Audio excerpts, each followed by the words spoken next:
CH11 तुम्हें मेरे लिए हाय बुलाया है। अर्नव की बात सुनकर रंजीत चोपड़ा के हाथ पांव फूल गए थे। उन्हें विश्वास नहीं हो रहा था कि कोई उन्हीं के सामने उन्हीं के बेटे को जान से मारने की धमकी भी दे सकता है।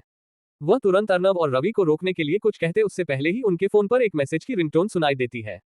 उस मैसेज की रिंगटोन को सुनकर तीनों इंसान रंजीत चोपड़ा की तरफ देखने लग जाते हैं। वही रवि को रुकता देखकर रंजीत चोपड़ा एक राहत की सांस लेता है। रंजीत चोपड़ा तुरंत अपनी जेब से फोन निकालकर मैसेज को देखते हैं और जैसे ही रंजीत चोपड़ा उस मैसेज को पढ़ते हैं तो उनके चेहरे पर मुस्कान आ जाती है। अगले ही पल रंजीत चोपड़ा एकदम रिलैक्स हो जाते हैं और वह एक लंबी गहरी सांस लेते हैं। रवि और सागर को कुछ समझ नहीं आ रहा था। अब तक जो रंजीत चोपड़ा कभी गुस्सा हो रहा था तो कभी डर रहा था, वह एकदम से इतना शांत कैसे हो गया। वही अर्नव भी रंजीत चोपड़ा के चेहरे की मुस्कान को देखता है और फिर वह भी एक शैतानी मुस्कान पास करता है। रंजीत चोपड़ा को देखकर मुस्कुराने के बाद अर्नव अपने गर्दन घुमाते हुए पार्किंग के एंट्रेंस की तरफ देखता है। अर्नव को पार्किंग के एंट्रेंस की तरफ देखता देखकर रंजीत चोपड़ा हैरान हो जाते हैं। पार्किंग के एंट्रेंस को 2-3 सेकंड देखने के बाद अर्नव अपनी नजरें रंजीत चोपड़ा की तरफ करते हुए कहता है, जिसका मैसेज आया है उसे अंदर बुलाओगे या फिर मुझे बाहर जाना पड़ेगा। अर्नव की इस बात को सुनने के बाद रंजीत चोपड़ा काफी ज्यादा हैरान हो जाते हैं। उन्हें विश्वास नहीं हो रहा था कि इस 20 साल के लड़के को ये भी पता है कि उन्होंने बाहर अपने आदमी बुला रखे हैं। लेकिन रंजीत चोपड़ा ये देखकर हैरान थे कि सामने वाले को पता होने के बावजूद भी उसके चेहरे पर हल्का सा भी डर नहीं है। वह अभी इस बारे में सोच रहे थे कि सामने वाले के पास ऐसी कौन सी ताकत है जिसके दम पर वह इतना उछल रहा है, या फिर सामने वाला किसी बड़े परिवार से आता है। रंजीत चोपड़ा इसी बारे में सोच रहे थे। अर्नव अपनी बात कहने के बाद रंजीत चोपड़ा की तरफ देख रहा था, लेकिन रंजीत चोपड़ा अर्नव के किसी सवाल का जवाब नहीं देता, जिस वजह से अर्नव खुद ही पार्किंग से बाहर जाने लगता है। अर्नव को पार्किंग से बाहर जाते देखकर सागर और रवि भी उसके पीछे चल पड़ते हैं। लेकिन जब रंजीत चोपड़ा को होश आता है तो वह ये देखकर हैरान था कि यह तीनों बिना किसी हिचकिचाहट के पार्किंग के बाहर क्यों जा रहे हैं। लेकिन तभी उसका ध्यान अपने बेटे पर जाता है। रंजीत चोपड़ा तुरंत दौड़ते हुए अपने बेटे यश चोपड़ा के पास जाता है। रंजीत चोपड़ा पास में जाने के बाद जब अपने बेटे की हालत को देखते हैं तो उनकी आत्मा कांप गई थी। अपने बेटे की इस हालत को देखकर उन्हें डर भी लग रहा था और अर्नव के ऊपर इस समय काफी ज्यादा गुस्सा भी आ रहा था। वह तुरंत अपनी नजरें उठाकर पार्किंग के एंट्रेंस की तरफ देखता है, जहां पर 3 इंसान बाहर की तरफ जा रहे थे। तभी रंजीत चोपड़ा की नजर बीच में चलने वाले इंसान पर पड़ती है। रंजीत चोपड़ा जब अर्नव की बैग को देखता है तो उन्हें और ज्यादा गुस्सा आता है, लेकिन वही अर्नव सीधा सागर और रवि के साथ पार्किंग से बाहर आ जाता है। अर्नव जैसे ही पार्किंग से बाहर आता है तो उसे सामने 3 गाड़ियां खड़ी दिखाई देती हैं, जिनमें से 2 महिंद्र बोलेरो नियो 7 सीटर थी और एक काले रंग की स्कॉर्पियो एन थी, जिसके शीशे भी काले थे।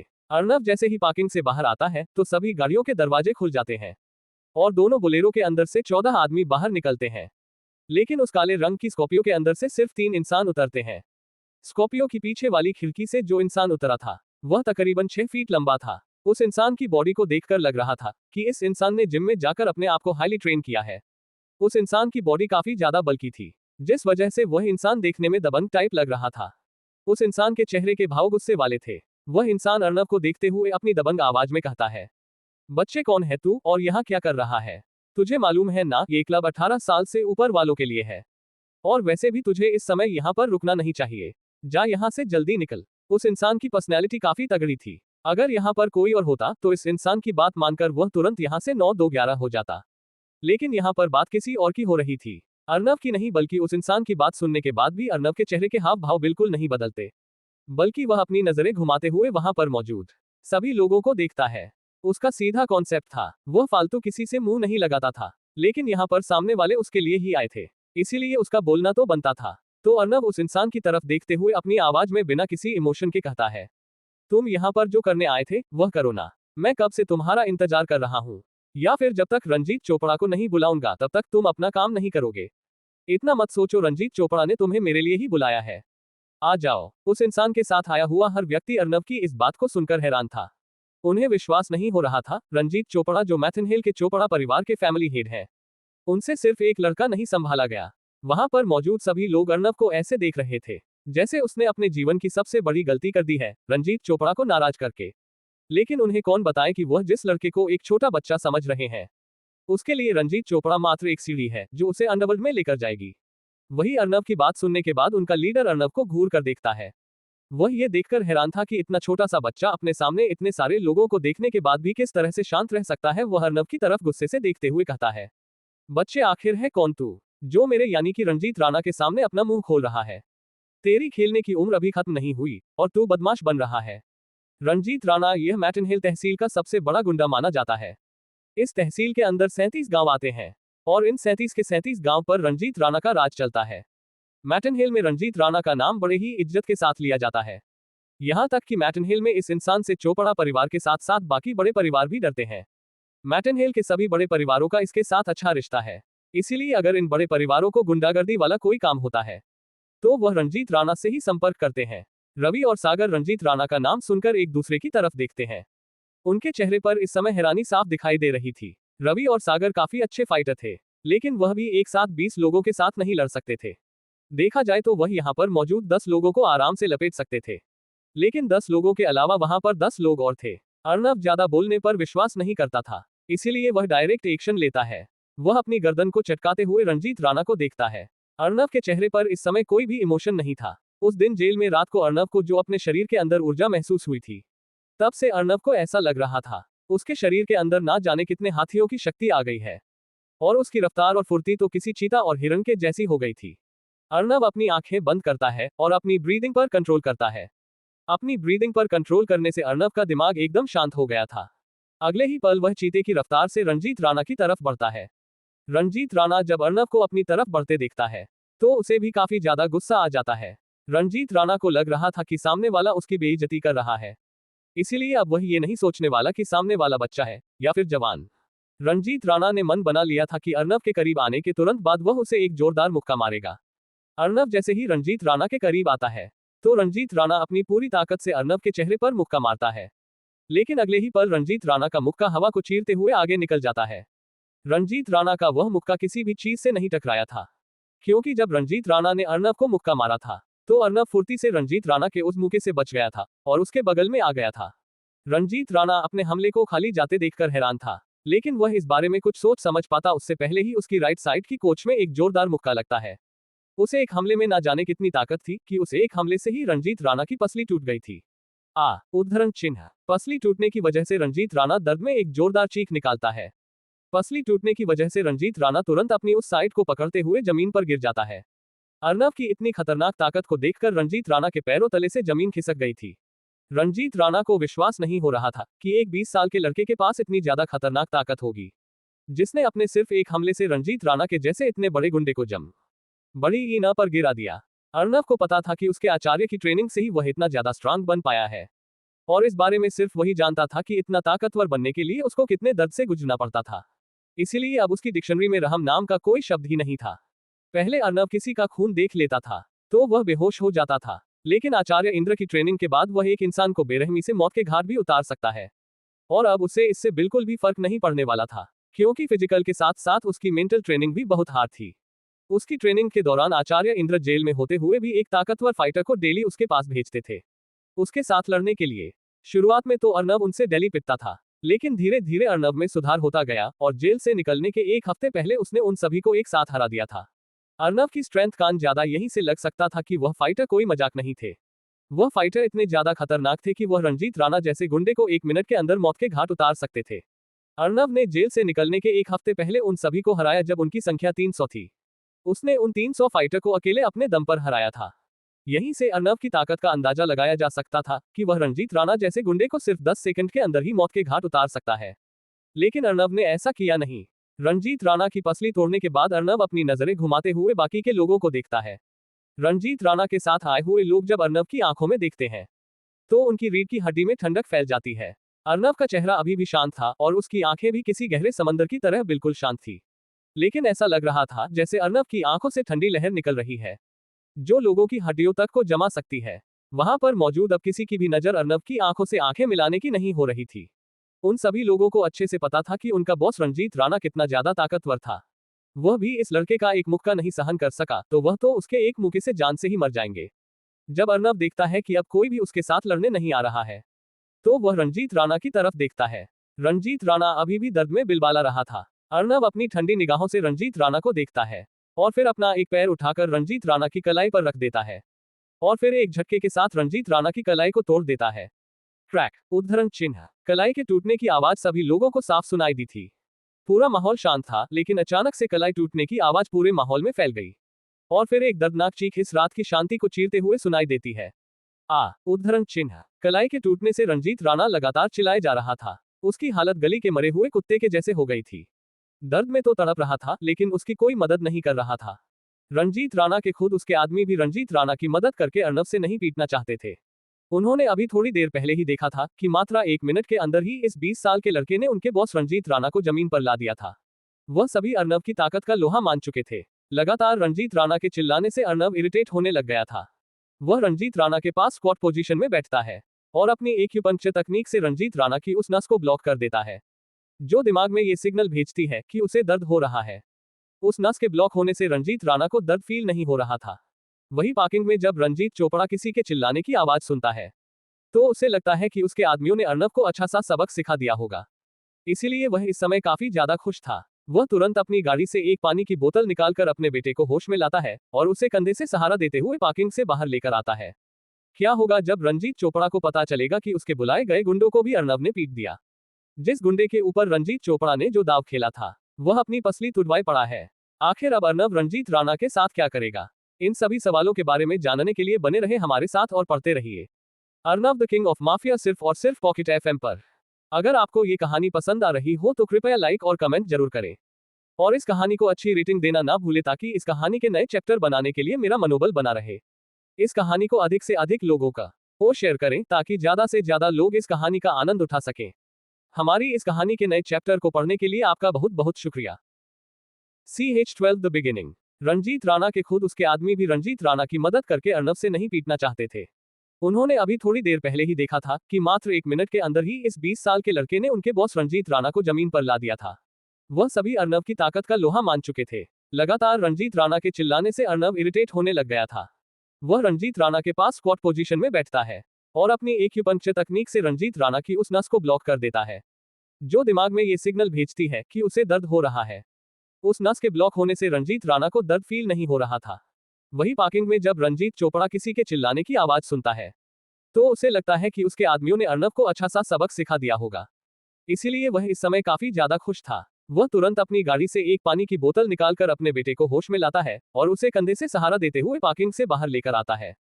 पार्किंग से बाहर लाने के बाद रंजीत चोपड़ा जो दृश्य देखते हैं, उसे देखकर हैरान हो जाते हैं, क्योंकि सामने का दृश्य था ही इतना भयानक।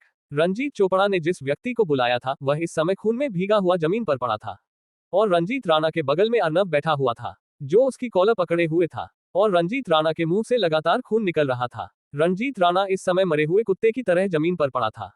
सामने के इस दृश्य ने रंजीत चोपड़ा के पैरों के तले से जमीन खिसका दी थी।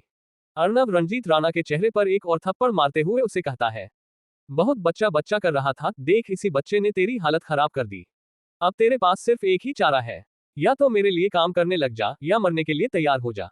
अर्नब की आवाज में इस समय कोई भी इमोशन नहीं था। उसके चेहरे को देखकर साफ पता चल रहा था कि जैसे ही रंजीत राणा उसके लिए काम करने को मन करेगा, वह रंजीत राणा को तुरंत मार देगा। वही रंजीत राणा जब अर्नब की बात सुनता है तो उसके पूरे शरीर में सिहरन दौड़ जाती है। वह अपनी रीढ़ की हड्डी में ठंडक बढ़ती हुई महसूस कर पा रहा था।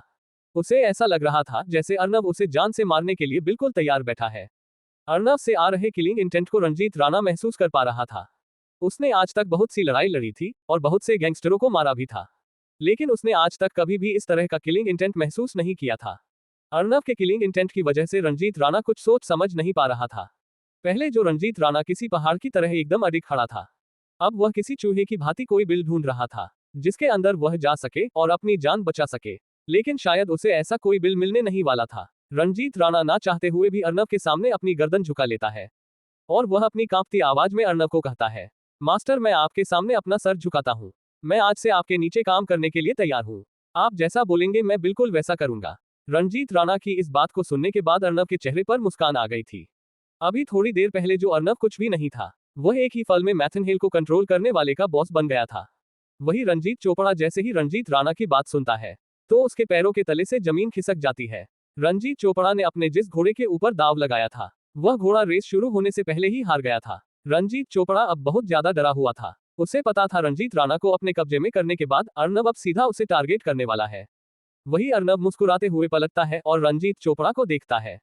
अर्नब को अपनी तरफ देखता देखकर और उसे मुस्कुराते हुए देखकर रंजीत चोपड़ा के दिल की गति बढ़ जाती है। लेकिन अर्नव उसको सिर्फ एक बार ही देखता है और दोबारा से रंजीत राणा को देखते हुए उसके कुछ एक्यूपंक्चर पॉइंट दबाता है। अर्नव के ऐसा करने के तुरंत बाद उसकी ब्लॉक हुई नस खुल जाती है और उसके शरीर में हो रहा दर्द अचानक से खत्म हो जाता है। रंजीत राणा ये देखकर काफी ज्यादा हैरान था। रंजीत राणा के एक्यूपंक्चर पॉइंट दबाने के बाद अर्नव उसकी तरफ देखते हुए कहता है, 1-2 दिन बेड रेस्ट करना और ग्रीन माउंट ग्रास का सूप पीना, तुम पूरी तरह से ठीक हो जाओगे, और भगवान ने साथ दिया तो तुम्हारे इंटरनल ऑर्गन्स पहले से ज्यादा मजबूत हो जाएंगे। अर्नव की बात सुन रंजीत राणा को अपने कानों पर विश्वास नहीं हो रहा था, क्योंकि रंजीत राणा ने जैसे ही अर्नव के लिए काम करने को हाँ कहा, अर्नव ने तुरंत उसके लिए यह बता दिया कि उसे जल्दी ठीक होने के लिए क्या करना चाहिए। लेकिन वह ये जानकर हैरान था कि सामने मौजूद इस 20 साल के लड़के को ग्रीन माउंट ग्रास के बारे में पता है। इसका मतलब सामने वाले को आयुर्वेद और जड़ी बूटियों की भी अच्छी नॉलेज है।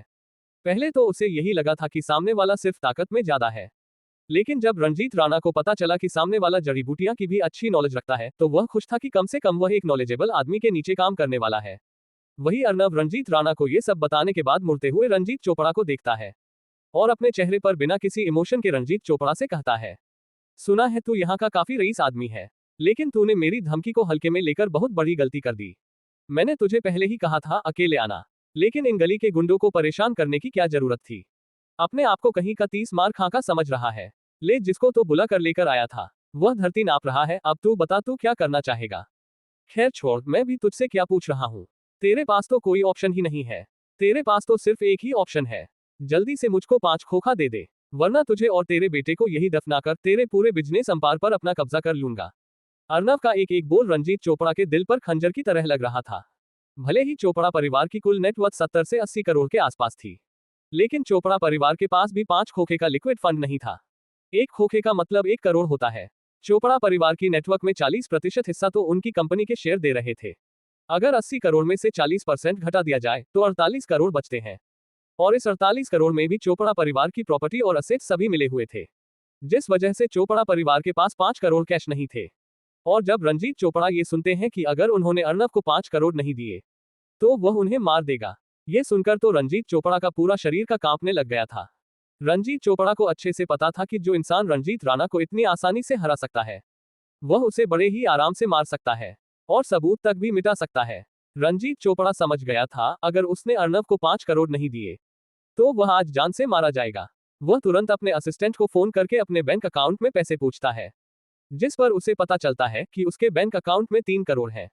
रंजीत चोपड़ा इधर उधर से जुगाड़ लगाते हुए अपने पास 1 करोड़ का और जुगाड़ कर लेता है, लेकिन अभी भी उसे 1 करोड़ की कमी पड़ रही थी। रंजीत चोपड़ा कुछ सोचते हुए अर्नव की तरफ देखा है और उससे लगभग भीख मांगते हुए कहता है, सर मेरे अकाउंट में सिर्फ 3 करोड़ है और 1 करोड़ का मैं कहीं से जुगाड़ किया है, लेकिन अभी भी 1 करोड़ की कमी आ रही है। रंजीत चोपड़ा आगे कुछ कह पाता उससे पहले ही अर्नव उसे अपने ठंडी निगाहों से घूरने लग जाता है।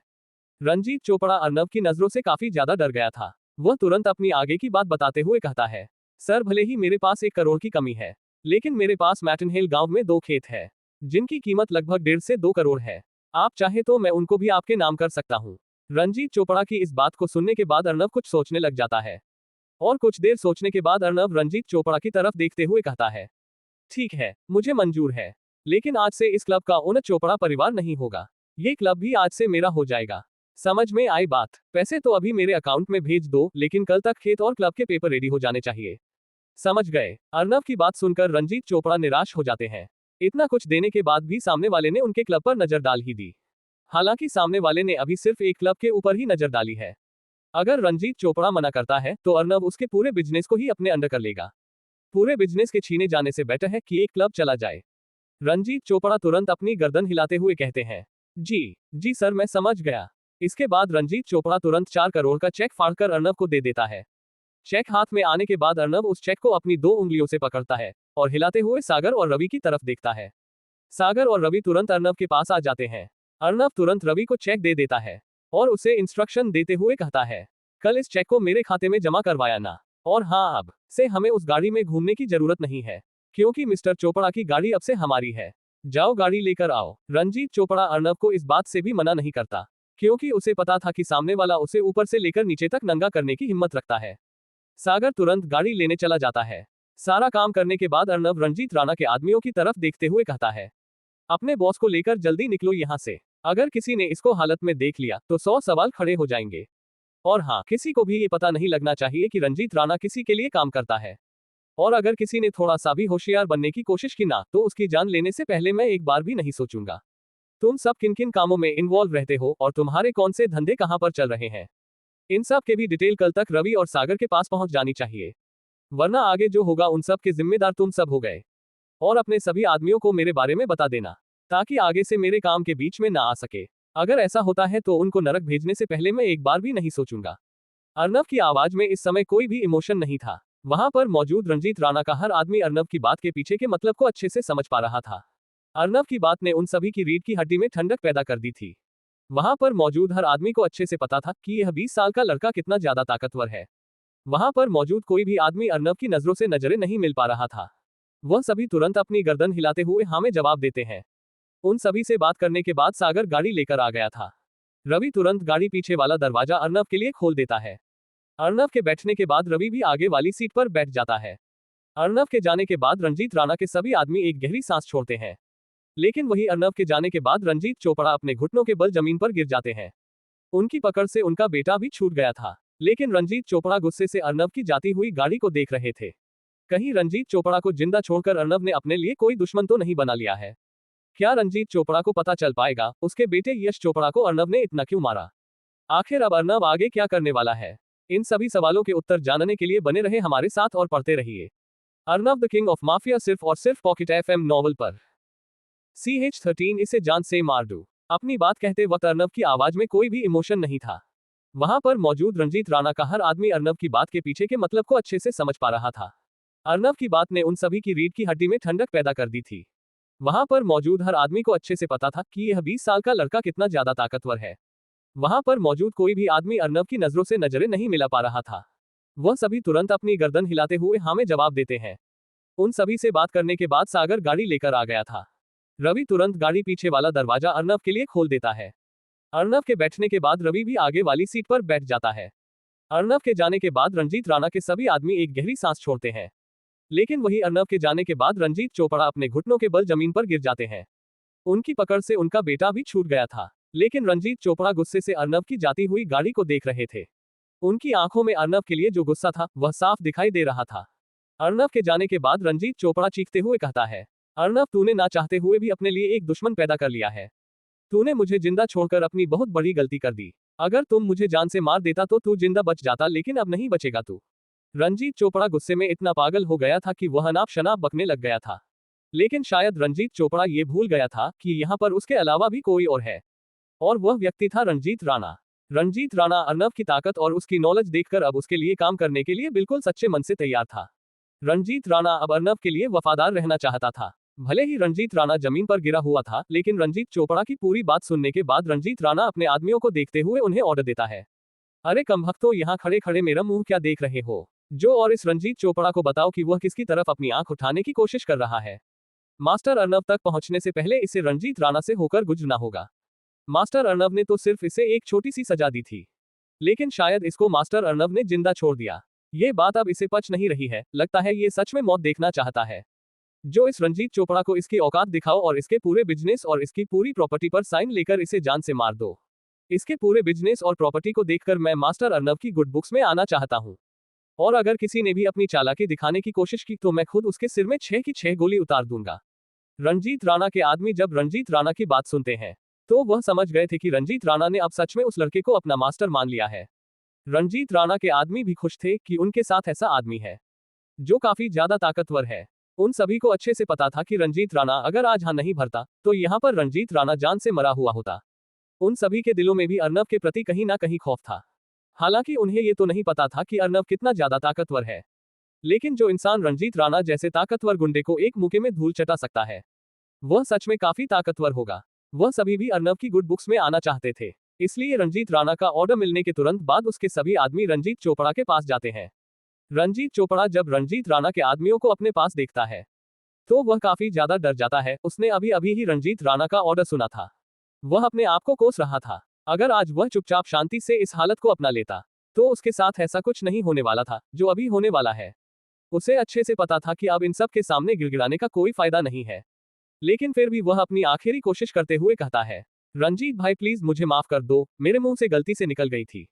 अगर आपको मेरा बिजनेस चाहिए तो मैं आपको अपना पूरा बिजनेस देने को तैयार हूँ, लेकिन प्लीज मुझे जान से मत मारना। अगर आप मुझे जिंदा छोड़ देते हैं तो मैं अपना सब कुछ आपको देखकर यहाँ से चला जाऊंगा और कभी भी यहाँ लौटकर नहीं आऊंगा।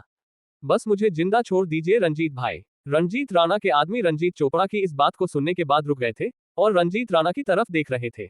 वह ये देखना चाहते थे कहीं रंजीत चोपड़ा की बात सुनकर रंजीत राणा अपना मन तो नहीं बदल लेगा।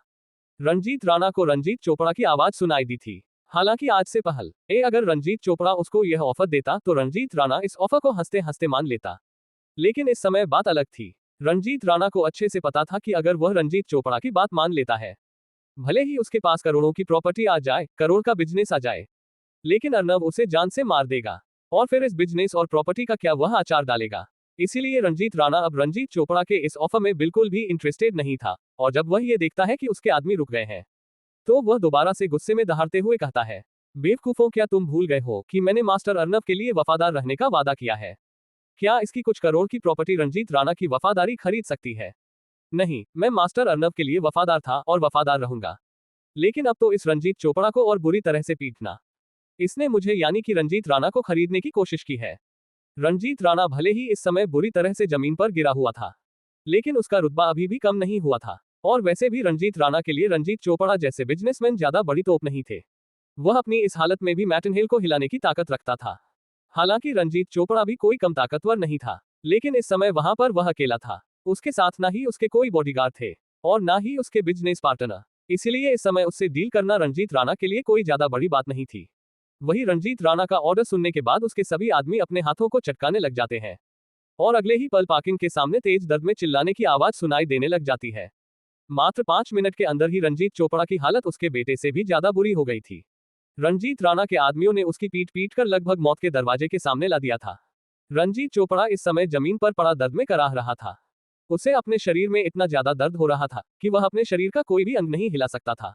रंजीत राणा के आदमियों ने रंजीत चोपड़ा को काफी बेरहमी से मारा था।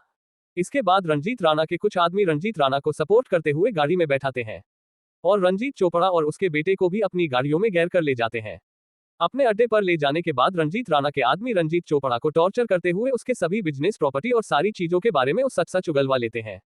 और फिर काफी बुरी तरह से टॉर्चर करने के बाद रंजीत चोपड़ा अपने पूरे बिजनेस, प्रॉपर्टी और सभी असेट्स को लीगली अर्नब को ट्रांसफर कर देता है। हालांकि इस बारे में अर्नब को कुछ नहीं पता था। रंजीत चोपड़ा के सभी पेपर्स पर साइन होने के बाद रंजीत राणा खुद रंजीत चोपड़ा को गोली मारकर हमेशा हमेशा के लिए सुला देता है। रंजीत राणा जब उसके बेटे यश चोपड़ा को होश में लाकर उससे पूछता है कि अर्नब ने उसे क्यों मारा, तो वह भी उसे सब सच सच बता देता है।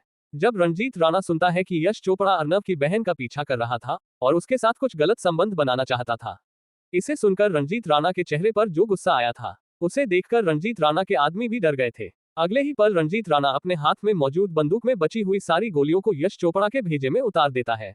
Bang bang bang bang bang. उस इलाके में एक के बाद एक 5 बार गोली चलने की आवाज सुनाई देती है और यश चोपड़ा को मौत को घाट उतार दिया जाता है। वही अर्नब की गाड़ी उसकी घर की गली के सामने आकर रुकती है। रवि तुरंत उतरते हुए अर्नब के लिए पीछे का दरवाजा खोलता है। उतरने के बाद अर्नब रवि को ऑर्डर देते हुए कहता है, कल सुबह 8 बजे मुझे गांव के मेन रोड पर मिलना। अर्नब की बात सुनकर रवि तुरंत अपनी गर्दन हिलाते हुए कहता है, जी मास्टर। रवि और सागर ने भी अर्नब की ताकत का नजारा देखकर उसे इज्जत देना शुरू कर दिया था, क्योंकि अर्नब ने जो ताकत दिखाई थी वह सिर्फ एक मास्टर के पास ही हो सकती है।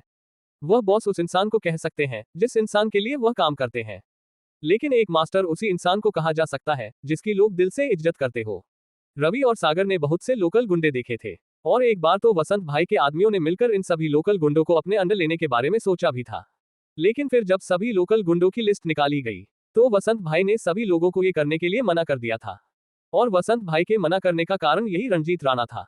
वसंत भाई ने उसे समय बताया था कि रंजीत राणा और उसके गुरु एक बड़ी ही थे। हालांकि रंजीत राणा वसंत भाई से काफी कमजोर था, लेकिन रंजीत राणा इतना कमजोर भी नहीं था कि वसंत भाई के जैसा झज्जर का डॉन भी डायरेक्टर रंजीत राणा से भिड़ने की हिम्मत करे।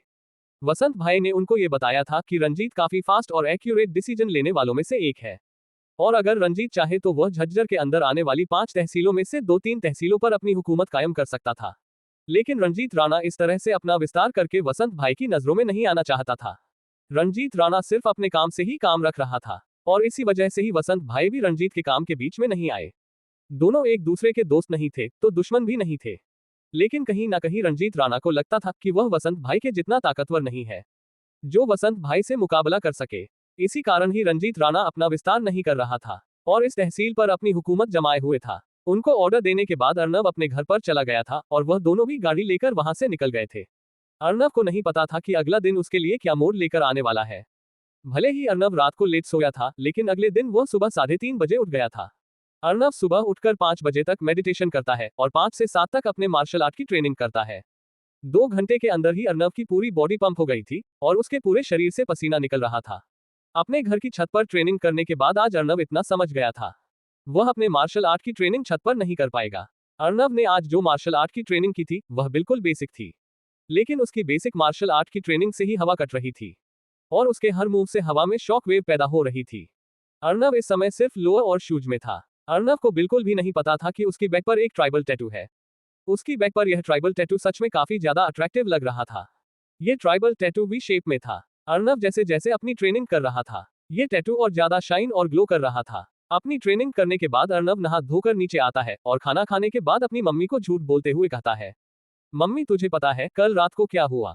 अचानक से अर्नब की यह बात सुनकर उसकी मम्मी मीना अपना काम छोड़कर उससे पूछती है, मुझे तो नहीं पता क्या हुआ, तू ही बता दे। जिस पर अर्नब अपनी लंबी चौड़ी मुस्कान लिए अपनी मम्मी से कहता है, मम्मी कल जब मैं एटीएम की सिक्योरिटी में काम कर रहा था ना, तब वहां पर एक बहुत बड़ा आदमी आया था। उसने मुझसे कुछ सवाल पूछे थे। जब मैंने उसके सवालों का जवाब दे दिया तो उसने मुझे आज एक नौकरी के इंटरव्यू के लिए बुलाया है।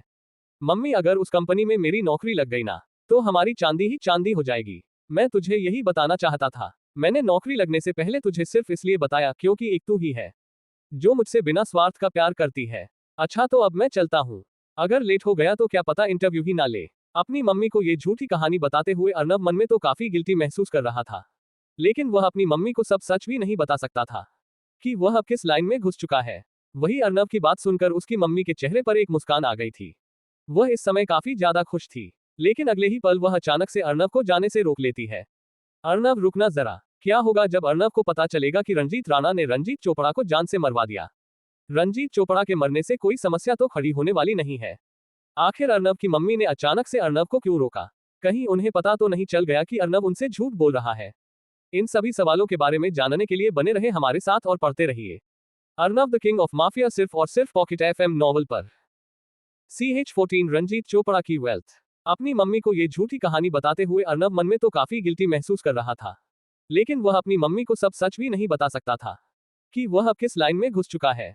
वही अर्नब की बात सुनकर उसकी मम्मी के चेहरे पर एक मुस्कान आ गई थी। वह इस समय काफी ज्यादा खुश थी, लेकिन अगले ही पल वह अचानक से अर्नब को जाने से रोक लेती है। अर्नब रुकना जरा। अपनी मम्मी की आवाज सुनकर अर्नब तुरंत रुक जाता है।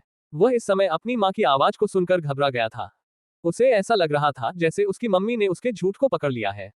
वह अपने चेहरे पर एक झूठी मुस्कान के साथ पलटता है और अपनी मम्मी से पूछता है, क्या हुआ मम्मी, आपने मुझे अचानक से क्यों रोक लिया? वह अपने चेहरे पर झूठी मुस्कान के साथ अपनी मम्मी से यह सवाल पूछता है। अर्नब के इस सवाल को सुनने के बाद उसकी मम्मी उसके पास आती है और उसके सर के साइड में अपनी 4 उंगली टच करती है और उसको पुश करते हुए कहती है, बुद्धू लड़के, तू किसी अच्छे काम के लिए जा रहा है तो कम से कम दही चीनी तो खाकर जा। 2 मिनट रुक, अभी लेकर आता हूँ। अपनी मम्मी की इस बात को सुनकर अर्नब की झूठी मुस्कान हंसी में बदल गई थी और वह गहरी सांस छोड़ते हुए मन ही मन कहता है, शुक्र है बच गया। लेकिन मैं ऐसे तो हमेशा अपनी मम्मी को झूठ नहीं बोल सकता। जल्द ही मुझे कुछ ऐसा करना होगा जिससे मुझे झूठ बोलने की जरूरत ही ना पड़े। अपने मन में यह बातें कहते हुए अर्नब वहीं खड़ा रहता है। वही अपनी बात कहने के बाद अर्नब की मम्मी मीना रसोई के अंदर चली जाती है और थोड़ी देर में अपने हाथ में एक कटोरी और चम्मच लेकर आती है। कटोरी के अंदर दही चीनी थी। अर्नब की मम्मी मीना अर्नब को दही चीनी खिलाते हुए कहती है, भगवान मेरे बेटे पर हमेशा अपनी कृपा बनाए रखें और आज तू जिस काम को करने जा रहा है उसमें तू कामयाब हो जाए। दही चीनी खाने के बाद अर्नब अपनी मम्मी के पैर छूता है और घर से निकल जाता है। आज भी उसके गांव में अर्नब को सभी लोग किसी अपराधी की तरह देखते हैं। उससे कोई भी कुछ नहीं कह रहा था। सभी लोग उसको देखकर अजीब सा चेहरा बनाकर साइड हो जाते थे। हालांकि अर्नब को इनसे कोई मतलब नहीं था। अर्नब भी उन सभी को नजरअंदाज करते हुए गांव के अड्डे की तरफ चल पड़ता है। थोड़ी देर में अर्नब गांव के अड्डे पर पहुंच जाता है। हालांकि अड्डे पर 4-5 लोग खड़े थे जो बस का इंतजार कर रहे थे और जब वह सभी अर्नब को देखते हैं तो सभी उससे दूरी बना लेते हैं। लेकिन अर्नब इन सभी को नजरअंदाज करता है और अपना फोन निकालकर किसी को मैसेज करता है।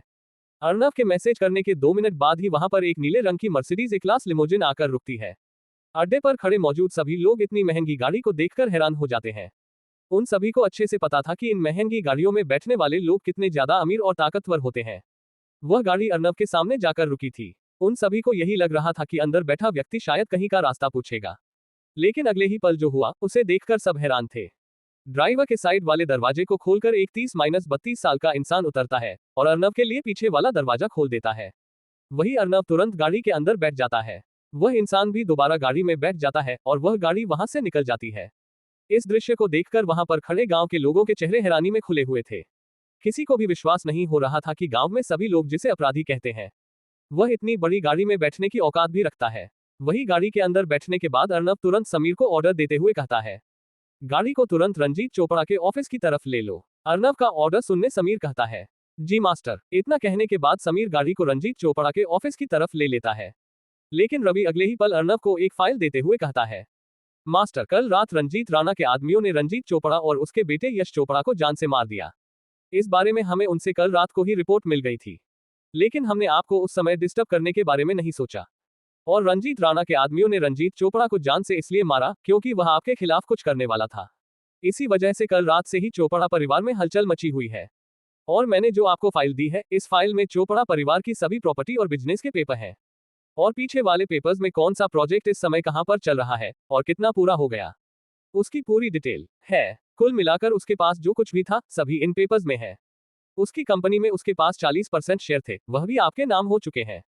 हालांकि उसके अलावा कंपनी में 3 और शेयर होल्डर है जो 20-20% की इक्विटी लिए बैठे हैं। रंजीत चोपड़ा के मरने की खबर इस समय न्यूज में भी आ चुकी है, जिस वजह से उनको भी पता चल चुका है और वह पहले से ही रंजीत चोपड़ा के ऑफिस में आ चुके हैं। अगर आप कंपनी के ये 40% शेयर बेच देते हैं तो मार्केट वैल्यू के हिसाब से इन 40% शेयर की कीमत 120 करोड़ है। रंजीत चोपड़ा के नाम पर जो था, अब वह सब कुछ आपके नाम पर हो चुका है। उनकी वैल्यू के हिसाब से आपके पास 40 से 45 करोड़ है, जिनमें से 35 करोड़ की तो जमीन है। और जिस विला में चोपड़ा परिवार रहता है वह भी आपके नाम हो चुका है। उसे घर की कीमत लगभग 1 करोड़ है। चोपड़ा परिवार का बिजनेस झज्जर के साथ साथ रोहतक में भी फैला हुआ है। रवि की सारी बात सुनने के बाद अर्नब गहरी सांस छोड़ते हुए कहता है, मैंने उसे और उसके बेटे को छोड़कर अच्छा जीवन दान दिया था, लेकिन वह कहते हैं ना, लोगों को अच्छाई ज्यादा अच्छी नहीं लगती, भुगतो अब उसका परिणाम। वैसे मैं उम्मीद नहीं की थी कि रंजीत राणा मेरे लिए इतना वफादार हो जाएगा। खैर छोड़ो, मुझे उससे क्या, मेरे लिए तो अच्छी बात है। और बात रही बिजनेस की, तो मुझे बिजनेस के बारे में कुछ ज्यादा नहीं पता। रवि, तुम उसके बिजनेस को शायद अच्छी तरह से हैंडल कर लोगे, इसीलिए आज से तुम चोपड़ा परिवार के पूरे बिजनेस को देखोगे। और अगर तुम्हें किसी की जरूरत पड़े तो तुम बिना पूछे किसी की भी मदद ले सकते हो। लेकिन अगर मैटर कुछ ज्यादा सीरियस होगा तो तुम मुझसे बात किए बिना कुछ भी नहीं करोगे। अर्नब की बात सुनकर रवि काफी ज्यादा हैरान हो गया था। उसे विश्वास नहीं हो रहा था कि अर्नब उसे इतनी बड़ी जिम्मेदारी सौंप देगा। अर्नब ने रवि को बिजनेस इसीलिए सौंपा था क्योंकि उसने इन 2-3 दिनों में ही देख लिया था कि रवि का दिमाग बिजनेस में काफी तेज चलता है। अगर उसे कुछ बड़ी जिम्मेदारी दे दी जाए तो वह और अच्छी तरह से निखर सकता है और इस पूरे बिजनेस को अकेला अपने दम पर चला सकता है। और रही बात सागर की, तो सागर रवि से काफी अलग था। वह थोड़ा गर्म दिमाग का था। जहां रवि सोच समझकर शांति से फैसला लेता था, वही सागर की बुद्धि सटक जाती थी और वह सीधा थप्पड़ चट्टू से ही काम करता था। अर्नब ने सागर के लिए अभी कुछ नहीं सोच रखा था। उसका मानना था कि जिसको जो काम पसंद हो उसको उसी फील्ड में रखना चाहिए। उसने रवि के टैलेंट को पहचाना और उसे एक बड़ी जिम्मेदारी दे दी थी। अर्नब काफी देर के लिए सागर के बारे में सोचता है और थोड़ी देर सोचने के बाद अर्नब सागर की तरफ देखते हुए कहता है, सागर, मैं तुम्हें हमारे पूरे बिजनेस का सिक्योरिटी इंचार्ज बनाता हूँ। हमारे पास जितने भी सिक्योरिटी गार्ड है, तुम उन सभी को अच्छे से ट्रेनिंग दोगे और इनसे अलग तुम्हारी नजर हमारे बिजनेस के सभी कंपटीटर्स की तरफ होगी। अगर कोई हमारे खिलाफ जाने की कोशिश करे तो तुम्हें पूरी छूट है कि तुम उस मामले को अपनी तरह से हैंडल कर सकते हो। बस शर्त यह है कि तुम सामने वाले को जान से नहीं मारोगे। सागर, जो अभी गाड़ी चला रहा था, अर्नब की बात सुनकर उसके चेहरे पर मुस्कान आ गई थी। वह यही चाहता था कि उसे कुछ ऐसा काम मिले जिसको करने में उसे मजा आए। हालांकि सागर को अच्छे से पता था कि अर्नब ने उसे एक बहुत बड़ी जिम्मेदारी दी है। सागर और रवि दोनों एक दूसरे की तरफ देखते हैं और एक दूसरे की तरफ देखते हुए अपनी गर्दन हिला देते हैं। उन्हें अच्छे से पता था कि वसंत भाई के लिए काम करते हुए भी उन्हें कोई इतनी बड़ी जिम्मेदारी नहीं मिली थी। वह अच्छे समझ गए थे कि उन दोनों ने अर्नब के लिए काम करने का जो फैसला लिया है वह एकदम सही है। तकरीबन 20 मिनट के बाद गाड़ी एक 5 मंजिला बिल्डिंग के पास आ जाती है। उस बिल्डिंग की सिक्योरिटी में खड़ा गार्ड जब उस गाड़ी को देखता है तो वह तुरंत सलाम ठोकते हुए बिल्डिंग का दरवाजा खोल देता है। गाड़ी तुरंत बिल्डिंग के सामने जाकर रुकती है। और उसके अंदर से तुरंत रवि निकलता है और अर्नव के लिए दरवाजा खोल देता है। सागर भी तुरंत गाड़ी से नीचे उतरकर बिल्डिंग के सामने खड़े गार्ड को चाबी दे देता है और अर्नव के साथ बिल्डिंग के अंदर जाने लगता है। जब वह गार्ड अपने बॉस की गाड़ी के अंदर से किसी दूसरे इंसान को उतरते देखता है तो वह हैरान हो जाता है, लेकिन सामने वाले के रुतबे को देखकर वह कुछ नहीं पूछता और गाड़ी को पार्किंग की तरफ लगाने लग जाता है। बिल्डिंग के अंदर सभी एम्प्लॉय अपना काम कर रहे थे और बहुत से झुंड बनाकर एक दूसरे से बात कर रहे थे। उनमें से बहुतों ने ये सुना था कि रंजीत चोपड़ा की मौत हो गई है, इसीलिए सभी लोग इकट्ठा होकर इस बारे में बात कर रहे थे। अचानक से अर्नव के बिल्डिंग के अंदर आने से सभी लोगों का ध्यान उसे पर चला जाता है। अर्नव ने घुटनों तक सफेद रंग का कुर्ता और बीड़ी मोरी वाला सफेद रंग का पजामा पहन रखा था और पैरों में चाम की जूती पहन रखी थी। अर्नव ने कुर्ते की बाजू को ऊपर चढ़ा रखा था, जिस वजह से उसके कटिंग मस्कुलर फॉर्म्स काफी अट्रैक्टिव लग रहे थे।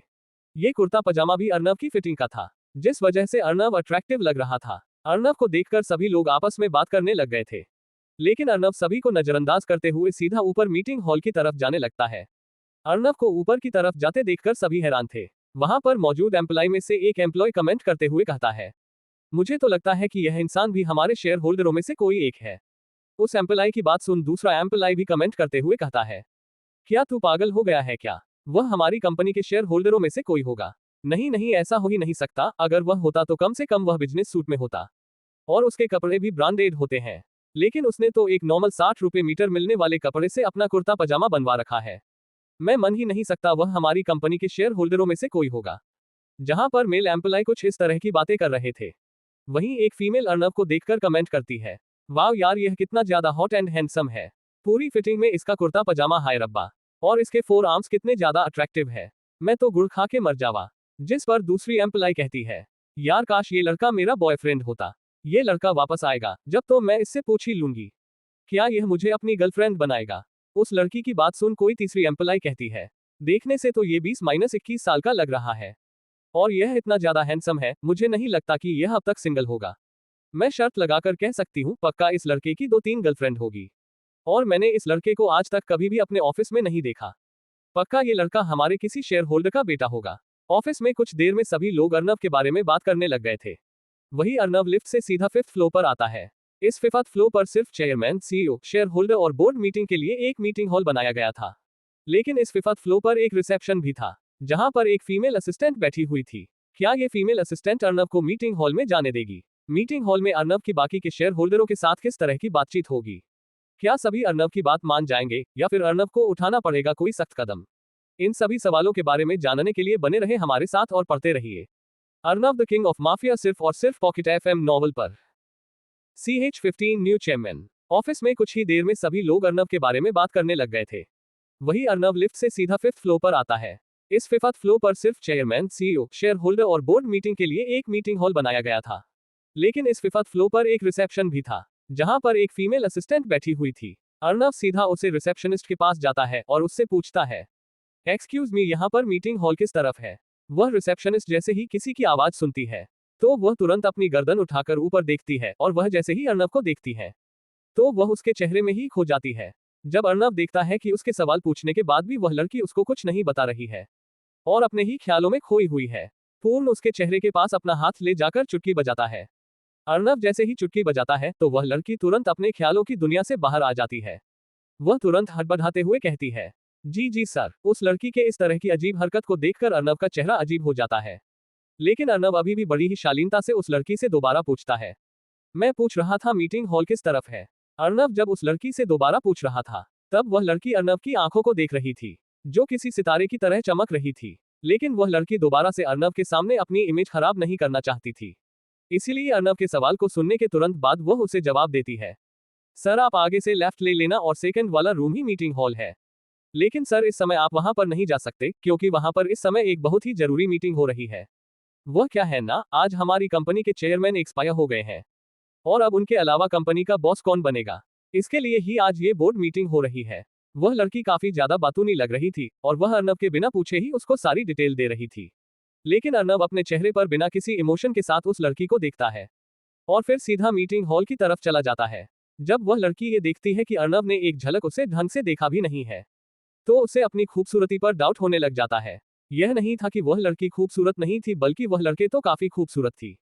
उस रिसेप्शनिस्ट ने एक लाल रंग की बॉडी से चिपकी हुई और काफी छोटी बॉडीकॉन ड्रेस पहन रखी थी, जिसमें उसकी लंबी गोरी टांगे साफ दिखाई दे रखी थी। उस रिसेप्शनिस्ट का फिगर भी काफी ज्यादा अट्रैक्टिव था, लेकिन शायद उसके इस शरीर का जादू अर्नब पर नहीं चल पाया।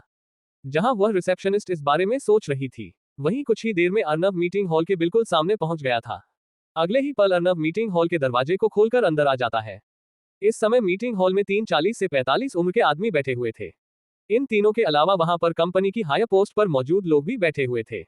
कुल मिलाकर वहां पर 10 से 12 आदमी बैठे हुए थे और सभी लोग आपस में चर्चा कर रहे थे कि अगला चेयरमैन किसे बनाया था।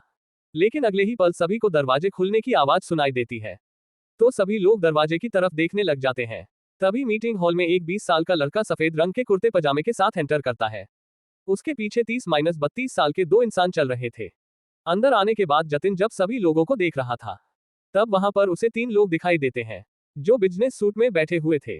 उन तीनों को देखकर जतिन तुरंत पहचान गया था कि यह तीनों कंपनी के बाकी के शेयर होल्डर हैं। अर्नब को वहां पर देखकर तभी उनमें से एक बिजनेस सूट पहने हुए आदमी उठता है और अर्नब की तरफ देखते हुए चिल्लाता है, बच्चे कौन हो तुम और यहाँ पर क्या कर रहे हो? ये तुम्हारे खेलने की जगह नहीं है। चलो यहाँ से निकलो। तुम्हें पता भी है यहाँ पर कौन आ सकता है? चलो तुरंत निकलो यहाँ से, यहाँ पर एक बहुत जरूरी मीटिंग हो रही है। उस आदमी की बात सुनने के बाद सभी लोग अर्नब को अपनी तीखी नजरों से देखने लग जाते हैं। अर्नब यहाँ पर जाकर ज्यादा समय बर्बाद नहीं करना चाहता था, इसीलिए उस इंसान की बात सुनने के बाद अर्नब सागर की तरफ देखता है और अपनी उंगलियों से एक इशारा करता है। सागर अर्नब के इशारे को अच्छे से समझ गया था। वह तुरंत आगे बढ़ता है और उस इंसान के चेहरे पर एक थप्पड़ मार देता है। बल्कि सागर यहीं पर ही नहीं रुकता, वह उसे 2-3 थप्पड़ और मारता है और उस आदमी को टेबल के ऊपर दबा देता है। वहां पर मौजूद जब सभी लोग ये दृश्य देखते हैं, तो सभी लोग काफी ज्यादा डर गए थे। उन्होंने उम्मीद नहीं की थी कि उस लड़के के पीछे मौजूद इंसान इतना ज्यादा ताकतवर होगा। इसके बाद अर्नब सभी की तरफ अपनी नजर घुमाते हुए उन्हें देखता है। जब सभी लोग अर्नब के नजरों को देखते हैं, तो सभी लोग तुरंत अपनी नजरें के नीचे कर लेते हैं। पूरे मीटिंग हॉल में इस समय सिर्फ एक ही कुर्सी खाली थी और उसे पर कोई भी नहीं बैठा था। वह कुर्सी पूरी मीटिंग हॉल की सबसे बड़ी कुर्सी थी। इस कुर्सी पर कंपनी का चेयरमैन यानी कि रंजीत चोपड़ा बैठता था। अर्नब सीधा उस कुर्सी के पास जाता है और उसे पीछे खींचकर उसके ऊपर बैठ जाता है। वहां पर मौजूद सभी लोग जब ये दृश्य देखते हैं, तो उन्हें काफी ज्यादा गुस्सा आ रहा था, लेकिन वह अर्नब को कुछ नहीं कहते। वही अर्नब उस कुर्सी पर बैठने के बाद रवि से एक पेपर लेता है और सामने की तरफ फेंक देता है। वहां पर मौजूद जब सभी लोगों की नजर उस पेपर पर पड़ी, तो सभी काफी ज्यादा हैरान थे। बाकी दोनों बिजनेस सूट में मौजूद इंसान एक बार उस पेपर की तरफ देखते, तो एक बार अर्नब की तरफ देखते। तभी उनमें से एक बिजनेस सूट वाला इंसान उस पेपर को उठा लेता है और उसे पढ़ने लग जाता है। और जैसे ही वह इंसान उस पूरे पेपर को पढ़ता है, तो उसके पैरों के तले से जमीन खिसक जाती है। पूरे पेपर को पढ़ने के बाद वह इंसान अर्नब की तरफ देखने लग गया था। वहां पर बैठे जब बाकी लोगों ने इस दृश्य को देखा, तो वह काफी ज्यादा हैरान हो गए थे। उन्हें नहीं पता था आखिर उस पेपर के अंदर क्या लिखा हुआ है। इसके बाद तो एक एक करके सभी लोग उस पेपर को पढ़ने लग गए थे। लेकिन जैसे जैसे लोग उस पेपर को पढ़ते जा रहे थे, उन सभी का रिएक्शन भी पहले वाले इंसान के जैसा ही हो रहा था। ऐसा इसलिए था क्योंकि उस पेपर में साफ साफ ये लिखा हुआ था, आज से इस कंपनी का अध्यक्ष अर्नब होगा। वह तीसरा इंसान जिसको सागर ने टेबल पर दबा रखा था, वह भी जब उस पेपर को पढ़ता है, तो वह डर के मारे कांपने लगा गया था। उस पेपर को पढ़ने के बाद अब वहां पर बैठे मौजूद किसी की भी हिम्मत यह नहीं थी कि वह किसी से भी ये पूछे कि अब कंपनी का चेयरमैन कौन होगा, क्योंकि उन्हें अच्छे से पता था कि अब से इस कंपनी का चेयरमैन उनके सामने बैठा ये 20 साल का लड़का होगा। और वह इस बात को मानने से मना भी नहीं कर सकते थे, क्योंकि यह कोर्ट का लीगल पेपर और उसके ऊपर उनकी कंपनी की स्टैंप के साथ रंजीत चोपड़ा के साइन भी थे। अभी तक वहां पर बैठे सभी लोग किसी न किसी तरह से चेयरमैन की पोस्ट को हड़पना चाहते थे, खास करके वह तीनों इंसान। लेकिन अर्नब ने आकर उनके पूरे खेल को बदल दिया था। इस समय वह तीनों शेयर होल्डर अर्नब को गुस्से से भरी नजरों से देख रहे थे। अर्नब को अपने शरीर में जब से वह ऊर्जा महसूस हुई, तब से उसके सेंसर्स और इमोशन काफी और अच्छी तरीके से काम करने लग गए थे। इसलिए अर्नब सिर्फ इमोशन से ही पता लगा सकता था कि सामने वाला उसके लिए किस तरह का सोच रहा है। और जब वह यह महसूस करता है कि वह तीनों उसे गुस्से से भरी नजरों से देख रहे हैं, तो वह अपने गुरु के द्वारा दी गई बंदूक को अपनी कमर से निकालकर टेबल पर रख देता है। वहां पर मौजूद बाकी के लोग जैसे ही बंदूक को देखते हैं, तो उनकी सांसें ऊपर नीचे हो गई थी। अर्नब बंदूक निकालकर उन तीनों शेयर होल्डर की तरफ देख रहा था। जब वह तीनों अर्नब की नजरों को अपने ऊपर महसूस करते हैं, तो वह बुरी तरह से डर गए थे। अपने सामने बंदूक को देखकर तीनों शेयर होल्डर का अगला सूख गया था। अर्नब जैसे ही अपने नजरें उठाते हुए सभी की तरफ देखता है, तो सभी लोग तुरंत अपनी अपनी गर्दन नीचे करने लग जाते हैं। उनमें से किसी की भी हिम्मत अर्नब की नजरों से नजरें मिलाने की नहीं हो रही थी। उन सभी की तरफ देखते हुए अर्नब अपनी आवाज में बिना किसी इमोशन के कहता है, अब तक जो काम जैसे हो रहा था बिल्कुल वैसे ही होगा। बस अब तुम सबके ऊपर लगाम लगाने के लिए मैं रहूंगा। आज से मेरा आदमी इस कंपनी का एक्टिंग प्रेसिडेंट होगा, जो मेरे बहाव पर डिसीजन ले सकता है। और मेरा दूसरा आदमी कंपनी के सिक्योरिटी का सिक्योरिटी इंचार्ज होगा। और अगर किसी को मेरे चेयरमैन बनने से कोई प्रॉब्लम है तो मुझे अभी बता दे, वरना बाद में मैं कोई किट पिट नहीं सुनना चाहूंगा। और अगर तुम में से किसी की भी वजह से कंपनी की रेपुटेशन खराब हुई तो उसको मैं रंजीत चोपड़ा के पास भेजने से पहले एक पल भी नहीं सोचूं। वहां पर मौजूद सभी लोग अर्नब की पूरी बात को सुनकर डर गए थे। अर्नब की आखिरी बात से सभी लोगों की पीठ पर पसीना आ गया था। वहां पर मौजूद सभी लोग अर्नब की बात के पीछे के मतलब को अच्छे से समझ गए थे। वह सभी बस यही सोचकर डर रहे थे कि एक इतना बड़ा आदमी भी 20 साल के इस लड़के से नहीं बच पाया। उनमें से कोई भी यह नहीं सोचना चाहता था कि यह लड़का कितना ज्यादा खतरनाक है। अभी एक शेयर होल्डर वहां की इस चुप्पी को तोड़ते हुए कहता है, मिस्टर अर्नब, आप बिल्कुल भी चिंता मत कीजिए। हम में से कोई भी ऐसी वैसी कोई हरकत नहीं करेगा जिससे कंपनी की रेपुटेशन पर बताए। मैं आपकी तरफ हमेशा पूरी तरह ईमानदार रहूंगा। आपको कभी भी शिकायत का मौका नहीं मिलेगा। इस शेयर होल्डर की बात सुन के बाद एक सभी लोग कुछ इसी तरह की बातें बोलने लग गए थे। तकरीबन 5-7 मिनट के बाद अर्नब मीटिंग को डिसमिस कर देता है। मीटिंग हॉल में मौजूद सभी व्यक्ति कहीं ना कहीं यह मान गए थे कि सामने वाले की उम्र भले ही छोटी हो, लेकिन उसका रुतबा उन सभी से ज्यादा है। कुछ ही देर में पूरी कंपनी को पता चल गया था कि कंपनी का नया चेयरमैन चुन लिया गया है। सभी लोग ये देखना चाहते थे आखिर कंपनी का नया चेयरमैन दिखता कैसा है। सभी को यही लग रहा था कंपनी का नया चेयरमैन कंपनी में बहुत से बदलाव करेगा और सभी को इकट्ठा करके उन्हें स्पीच सुनाएगा। लेकिन ऐसा कुछ भी नहीं हुआ। बस कंपनी में 2 नई पोस्ट जुड़ गई थी। एक थी एक्टिंग प्रेसिडेंट की और एक थी सिक्योरिटी इंचार्ज की। रवि कंपनी में मौजूद हर डिपार्टमेंट में जाकर ये देख रहा था कि काम ढंग से हो रहा है या नहीं। पूरी कंपनी में सभी को ये बात पता चल गई थी कि रवि ही एक्टिंग प्रेसिडेंट है। लेकिन किसी को भी ये पता नहीं चला था आखिर चेयरमैन कौन है। वही अर्नब चेयरमैन के ऑफिस में जाकर चेयरमैन की कुर्सी पर बैठ जाता है। थोड़ी देर में रवि अर्नब को कंपनी की पूरी डिटेल दे देता है और फिर रवि को थोड़ी बहुत बातें बताकर सागर के साथ कंपनी से चला जाता है। गाड़ी में बैठने के बाद अर्नब सागर को जीआईटीएम कॉलेज की तरफ चलने को बोलता है। क्या अर्नब अपनी बहन का एडमिशन इस कॉलेज में करवाने वाला है? क्या रवि कंपनी को अच्छे से हैंडल कर लेगा? बिजनेस को अक्वायर करने के बाद अब अर्नब आगे क्या चाल चलेगा? इन सभी सवालों के उत्तर जानने के लिए बने रहे हमारे साथ और पढ़ते रहिए Arnab the king of mafia सिर्फ और सिर्फ पॉकेट एफएम नॉवल पर। CH16 डायरेक्टर से मिल सकता हूं। पूरी कंपनी को पता चल गया था कि कंपनी का नया चेयरमैन चुन लिया गया है। सभी लोग ये देखना चाहते थे आखिर कंपनी का नया चेयरमैन दिखता कैसा है। सभी को यही लग रहा था कंपनी का नया चेयरमैन कंपनी में बहुत से बदलाव करेगा और सभी को इकट्ठा करके उन्हें स्पीच सुनाएगा। लेकिन ऐसा कुछ भी नहीं हुआ। बस कंपनी में 2 नई पोस्ट जुड़ गई थी। एक थी एक्टिंग प्रेसिडेंट की और एक थी सिक्योरिटी इंचार्ज की। रवि कंपनी में मौजूद हर डिपार्टमेंट में जाकर ये देख रहा था कि काम ढंग से हो रहा है या नहीं। पूरी कंपनी में सभी को ये बात पता चल गई थी कि रवि ही एक्टिंग प्रेसिडेंट है।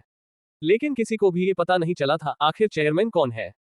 वही अर्नब चेयरमैन के ऑफिस में जाकर चेयरमैन की कुर्सी पर बैठ जाता है। थोड़ी देर में रवि अर्नब को कंपनी की पूरी डिटेल दे देता है और फिर रवि को थोड़ी बहुत बातें बताकर सागर के साथ कंपनी से चला जाता है। गाड़ी में बैठने के बाद अर्नब सागर को जीआईटीएम कॉलेज की तरफ चलने को बोलता है। मैटन हिल से जीआईटीएम कॉलेज की दूरी 30 किलोमीटर की थी। जाम की वजह से वहां तक पहुंचने में अर्नब को 50 मिनट का समय लग गया था। अर्नब के गांव से देखा जाए तो कॉलेज की दूरी 51 किलोमीटर थी। गांव से कॉलेज पहुंचने में लगभग 1.5 घंटा लगता है। कॉलेज में जाने के बाद अर्नब सीधा रिसेप्शन हॉल की तरफ जाता है। अर्नब के साथ सागर भी था। रिसेप्शन हॉल पर 25-26 साल की एक लड़की थी। अर्नब सीधा उस लड़की के पास जाता है और उससे पूछता है, एक्सक्यूज मैम, क्या आप बता सकती हैं कि न्यू एडमिशन की क्या प्रोसेस होगी? अर्नब की बात सुनकर जैसे ही वह रिसेप्शन वाली लड़की अपनी नजर कंप्यूटर पर से हटाकर अर्नब को देखती है तो उसकी प्रतिक्रिया भी बाकी लड़कियों की तरह होती है। वह अर्नब को देखकर एक पल के लिए अर्नब को ही देखती रहती है, लेकिन वह तुरंत अपने आप को कंट्रोल में कर लेती है और एक गहरी सांस लेते हुए अर्नब से कहती है, सर, क्या आप ये बता सकते हैं आप किनका एडमिशन करवाना चाहते हैं और किस कोर्स में? उसी के हिसाब से मैं आपको प्रोसेस बता सकती हूँ। उस लड़की की बात सुनने के बाद अर्नब बिना किसी हिचकिचाहट के बड़ी ही शांति से उस लड़की को जवाब देता है, एक्चुअली मैं यहाँ पर अपना और मेरी बहन का एडमिशन कराने आया था। मेरी बहन मेरे साथ नहीं आई है, लेकिन उसका एडमिशन मैं बीटेक सिविल इंजीनियरिंग में करना चाहता हूँ और मैं अपना BCA के कोर्स में कराना चाहता हूँ। अर्नब की बात सुनने के बाद वह लड़की भी शांति के साथ अर्नब को जवाब देती है, सर, मैं आपको बता देना चाहती हूँ कि आपका बीटेक का कोर्स 4 ईयर का होगा और BCA का 3 ईयर का होगा। सर, आपकी बीटेक की पर ईयर की फीस 78,000 होगी और BCA की 55,800 पर ईयर होगी और इसके अलावा एडमिशन चार्जेस अलग से लगेगा। अगर आप दोनों एक साथ एडमिशन कराते हैं तो आप 50,000 ईच दे सकते हैं। वैसे एडमिशन चार्ज पर स्टूडेंट 56,000 है। और सर इसमें ट्यूशन फीस हॉस्टल फीस अलग है। सर आपको बीटेक की टोटल ट्यूशन फीस पड़ेगी 3,12,000 और सर आपको बीसीए की टोटल फीस 1,67,000 पड़ेगी। लेकिन उसके लिए आपका कट ऑफ में नाम आना चाहिए। उस लड़की की बात सुनने के बाद अर्नब एक गहरी सांस लेता है और सागर की तरफ देखते हुए उसे कहता है, कल मैंने तुम्हें जो चेक दिया था वह तुमने मेरे अकाउंट में जमा करवा दिया। अर्नब की बात सुनने के बाद सागर तुरंत अपनी गर्दन हिलाते हुए कहता है, जी मास्टर, मैं और रवि दोनों एक साथ बैंक गए थे और उस चेक को आपके अकाउंट में ट्रांसफर भी करवा दिए हैं। सागर की बात सुनने के बाद अर्नब और कंफर्ट हो जाता है और फिर वह उसी शांति के साथ उस लड़की से कहता है, क्या मैं आपके कॉलेज के डायरेक्टर से मिल सकता हूँ? अर्नब की अचानक इस रिक्वेस्ट को सुनकर वह लड़की हैरान हो गई थी। उसे नहीं लगा था कि सामने वाला अचानक से यह रिक्वेस्ट रख देगा। उसे ये लग रहा था कि शायद सामने वाला सिर्फ दिखाने में ही अच्छा है, उसके पास पैसे नहीं है, इसीलिए सामने वाला डायरेक्ट से मिलकर फीस के कम कराने की बात करेगा। इसीलिए अब उस लड़की की नजरों में अर्नब की कोई वैल्यू नहीं रह गई थी। वह लड़की अर्नब को मना तो करने वाली होती है, लेकिन अगले ही पल अर्नब सागर को कुछ ऐसा बोलता है जिसे सुनकर वह लड़की हैरान हो जाती है। अर्नब सागर को कहता है, सागर वसंत को कॉल करो और उसे बोलो कि मैं जीआईटीएम कॉलेज में खड़ा हूँ और डायरेक्टर से मिलना चाहता हूँ, इसीलिए डायरेक्टर का नंबर भेजे। अर्नब की बात सुनकर सागर तुरंत अपनी गर्दन हिलाते हुए कहता है, जी मास्टर, मैं अभी वसंत भाई को कॉल करता हूँ और उनसे अभी डायरेक्टर का नंबर लेता हूँ। इतना कहने के बाद सागर अपना फोन निकालकर एक कोने में चला जाता है। तकरीबन 5 मिनट तक बात करने के बाद सागर वापस अर्नब के पास आता है और उसे बताते हुए कहता है, मास्टर, मेरी वसंत भाई से बात हो गई है। वह कह रहे हैं कि वह डायरेक्टर से खुद बात कर लेंगे और उनका नंबर भी हमारे पास भेज रहे हैं। सागर की बात सुनने के बाद अर्नब अपनी आवाज में बिना किसी इमोशन के साथ सागर से कहता है, अच्छा ही होगा अगर वसंत इस मामले को खुद हैंडल करे, क्योंकि मैं इस मामले में ज्यादा देर नहीं करना चाहता। अगर डायरेक्ट वसंत की बात मान जाता है तो अच्छी बात है, वरना फिर मुझे अपने तरीके पर आना पड़ेगा। अर्नब की बात सुनकर सागर की आंखों में डर नजर आ रहा था। सागर को अच्छे से पता था कि अर्नब अपने किस तरीके की बात कर रहा है। अगर सच में अर्नब अपनी पर आ गया तो कहीं डायरेक्टर को अपनी जान से हाथ ना धोना पड़ जाए। वही रिसेप्शन पर मौजूद लड़की उन दोनों की बात सुन रही थी। उसे ऐसा लग रहा था जैसे ये दोनों किसी सकस के आदमी हैं जो यहाँ पर मजाक करने आए हुए हैं। उसे पूरा विश्वास था कि सामने वालों की पहुंच इतनी ज्यादा नहीं है कि वह डायरेक्टर से बात भी कर सके। उसके हिसाब से ये दोनों यहाँ पर बस टाइम पास करने आए हैं। जहां वह रिसेप्शन वाली लड़की इस समय उन दोनों के बारे में ये सोच रही थी, तभी रिसेप्शन पर मौजूद लैंडलाइन फोन बजता है। वह रिसेप्शन वाली लड़की तुरंत फोन उठाती है। तभी फोन के दूसरी तरफ से थोड़ी हड़बड़ाहट में आवाज सुनाई देती है, अगर मेरी रिसेप्शन पर बात हो रही है तो तुरंत वहां पर मौजूद 2 इंसानों को मेरे केबिन में लेकर आओ। उनमें से एक का नाम सागर होगा, तुरंत कंफर्म करो और उन्हें मेरे केबिन में लाओ। वह लड़की इस आवाज को अच्छे से पहचानती थी। यह आवाज उनके कॉलेज के डायरेक्टर की थी। उस लड़की को अच्छे से पता था कि कॉलेज में डायरेक्टर का क्या रुतबा है। कॉलेज में सभी स्टूडेंट डायरेक्टर को किसी भगवान की तरह पूछते हैं और आज वही डायरेक्टर इतना ज्यादा हड़बड़ाया हुआ क्यों है। लेकिन वह तुरंत लैंडलाइन को अपने कान से दूर करती है और सामने मुझे दोनों की तरफ देखते हुए बड़ी ही शांति से कहती है, क्या आप दोनों में से किसी का नाम सागर है? अपना नाम सुनकर सागर तुरंत अपना हाथ ऊपर करते हुए गर्दन हिला देता है। सागर के हाँ भरने के तुरंत बाद वह लड़की समझ गई थी कि सामने वालों की जरूर कोई विशेष पहचान है, वरना डायरेक्टर कभी भी उसे इस तरह का ऑर्डर नहीं देता। लेकिन वह लड़की तुरंत फोन को कान पर लगाते हुए कहती है, सर मैं अभी उन दोनों को लेकर आती हूँ। इसके बाद वह लड़की टेलीफोन रख देती है और अर्नब और सागर की तरफ देखते हुए कहती है, सर प्लीज मेरे पीछे आइए। वही उस लड़की की बात सुनने के बाद अर्नब और सागर उस लड़की के पीछे पीछे चलने लग जाते हैं। कुछ देर बाद वह एक बड़े से कमरे के सामने आकर रुकते हैं। तभी वह लड़की तुरंत दरवाजा खटखटाते हुए परमिशन लेती है। वह दरवाजे को खोलकर अंदर जाती है और सामने मौजूद इंसान से बड़े ही सम्मान के साथ कहती है, सर आपने जिन लोगों को लाने के लिए बोला था मैं उन्हें लेकर आ गई हूँ, क्या उन्हें अंदर ले आऊं? सामने कुर्सी पर एक मध्य अवस्था का मोटा इंसान बैठा हुआ था। उसके पेट के साथ साथ उस आदमी का चेहरा भी हल्का गोल था। उस रिसेप्शन वाली लड़की की बात सुनने के बाद वह आदमी तुरंत कहता है, जाओ उन्हें सम्मान के साथ तुरंत अंदर लेकर आओ। उस आदमी की इस बात को सुनने के बाद वह लड़की तुरंत अपनी गर्दन हिलाते हुए कैमरे के बाहर जाती है और अर्नब और सागर को बड़ी ही इज्जत के साथ अंदर बुलाती है। अर्नब और सागर जैसे ही कमरे के अंदर जाते हैं तो टेबल के पीछे मौजूद वह मध्य अवस्था का आदमी सम्मान में खड़ा हो जाता है। जब वह रिसेप्शन वाली लड़की ये देखती है तो वह काफी ज्यादा हैरान हो जाती है, क्योंकि उस रिसेप्शन वाली लड़की को अच्छे से पता था कि इस आदमी की क्या रेपुटेशन है। अगर इतना ताकतवर आदमी किसी के अंदर आने से ही सिर्फ सम्मान में खड़ा हो रहा है तो इसका साफ साफ मतलब है कि सामने वाला उससे ज्यादा ताकतवर है। वह रिसेप्शन वाली लड़कियां बस यही सोच रही थी, आखिर इन दोनों की पहचान क्या है। वही अर्नब सीधा जाकर एक कुर्सी पर बैठ जाता है और डायरेक्टर को बैठने का इशारा करता है। सागर अर्नव के बगल में बैठने की बजाय उसके पीछे खड़ा हो जाता है। डायरेक्टर सागर को पहचान गया था। डायरेक्टर जब ये देखता है कि सागर भी इस लड़के के बगल में नहीं बैठ रहा है, तो उसे भी सामने बैठने में थोड़ी हिचकिचाहट महसूस हो रही थी। जब अर्नव ये देखता है कि डायरेक्ट उसके सामने बैठने में थोड़ा डर रहा है, तो वह डायरेक्टर को कंफर्ट करते हुए कहता है, देखिए शांति से बैठिए, मैं यहाँ पर कोई वसूली करने नहीं आया हूँ। वैसे भी मैं इस तरह की गिरी हुई हरकतें नहीं करता। अपना तो बस सीधा सा फंडा है, शांति से जियो, शांति से जीने दो। अगर कोई सामने से तुम्हें उकसाए तो उसे वही भेज दो जहां से वह आया है। और आप तो एक कॉलेज के डायरेक्टर हैं, तो उस हिसाब से आप मेरे काम के बीच में तो वैसे भी नहीं आ सकते। इसलिए आप शांति से बैठिए। डायरेक्टर अर्नव की बात सुनकर पहले तो थोड़ा डर गया था, लेकिन उसकी पूरी बात सुनने के बाद वह गहरी सांस लेता है और अर्नव के सामने बैठ जाता है। और फिर गहरी सांस लेते हुए अर्नव से पूछता है, तो सर बताएं आप क्या लेना पसंद करेंगे, ठंडा या गर्म? और आप किस काम के लिए आए हैं वह भी बता दीजिए। मेरे बस में होगा तो वह काम में जरूर करा दूंगा। डायरेक्टर की बात खत्म होने के तुरंत बाद सागर तुरंत बोल पड़ता है, मेरे लिए बनाना शेक मंगा दीजिएगा। सागर की बात सुनने के बाद डायरेक्टर अपनी आईब्रो ऊपर चढ़ा लेता है और फिर अर्नव की तरफ देखता है। वही अर्नव सागर की बात सुनकर मंद मंद मुस्कुरा रहा था। वह डायरेक्टर की तरफ देखते हुए कहता है, एक कम कीजिए, आप बनाना शेक ही मंगा लीजिए। अर्नव की बात सुनकर डायरेक्ट अपने पास मौजूद घंटी बजाता है। घंटी बजाने के तुरंत बाद एक पियून अंदर आता है। डायरेक्टर उसे ऑर्डर देते हुए कहता है, कैंटीन से 2 ड्राई फ्रूट बनाना शेक लेकर आओ। डायरेक्टर की यह बात खत्म हुई थी कि सागर तुरंत बोल पड़ता है, डायरेक्टर सर 2 क्यों? आप नहीं पीने वाले? एक अपने लिए भी मंगाए। सागर की इस बात को सुनने के बाद भी डायरेक्ट अर्नव की तरफ देखता है और फिर सागर की जगह अर्नव को एक्सप्लेन करते हुए कहता है, सर वह एक्चुअली ना मुझे शुगर की प्रॉब्लम है, इसलिए मैं ये सब चीजें नहीं पीता। डायरेक्टर की बात सुनकर सागर कहता है, ओह ये बात है। लेकिन अर्नव डायरेक्टर की बात सुन उन्हें कहता है, आप अपने लिए बिना चीनी का मंगा लीजिए। वैसे भी केले में नेचुरल मीठा रहता है, तो वह आपके शुगर लेवल को नहीं बढ़ाएगा। वैसे भी केला शुगर लेवल को मेंटेन रखता है। और आपकी बात सुनकर लगता है कि आपका शुगर लेवल बहुत ज्यादा फ्लक्चुएट करता है। मैं आपके लिए कुछ जड़ी बूटियां लिखता हूँ। इसका सेवन आपको हफ्ते में 1 बार करना है। इनकी मदद से आपका शुगर लेवल परफेक्टली मेंटेन रहेगा। यह आपके रोज दवाई लेने से ज्यादा बेटर है कि आप हफ्ते में 1 बार उनका सेवन करें। मैं गारंटी देता हूँ 1 महीने के अंदर आपको अपने अंदर खुद रिजल्ट महसूस होगा।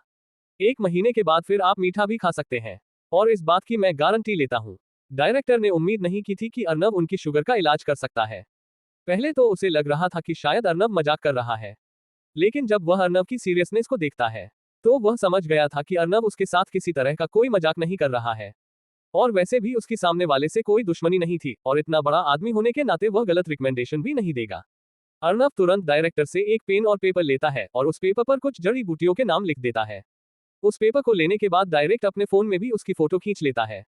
फिर अर्नव डायरेक्टर को उन सभी जड़ी बूटियां को कैसे लेना है ये बताते हुए कहता है, मैंने पर्ची में 4 जड़ी बूटियां लिखी है।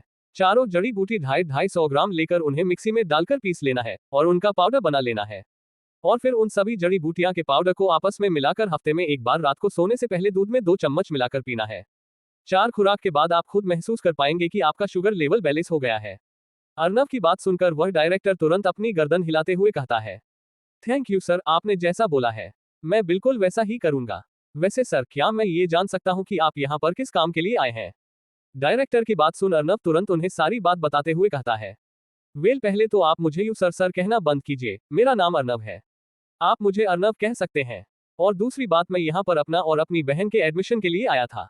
इतना कहने के बाद अर्नव डायरेक्टर को सारी डिटेल बता देता है।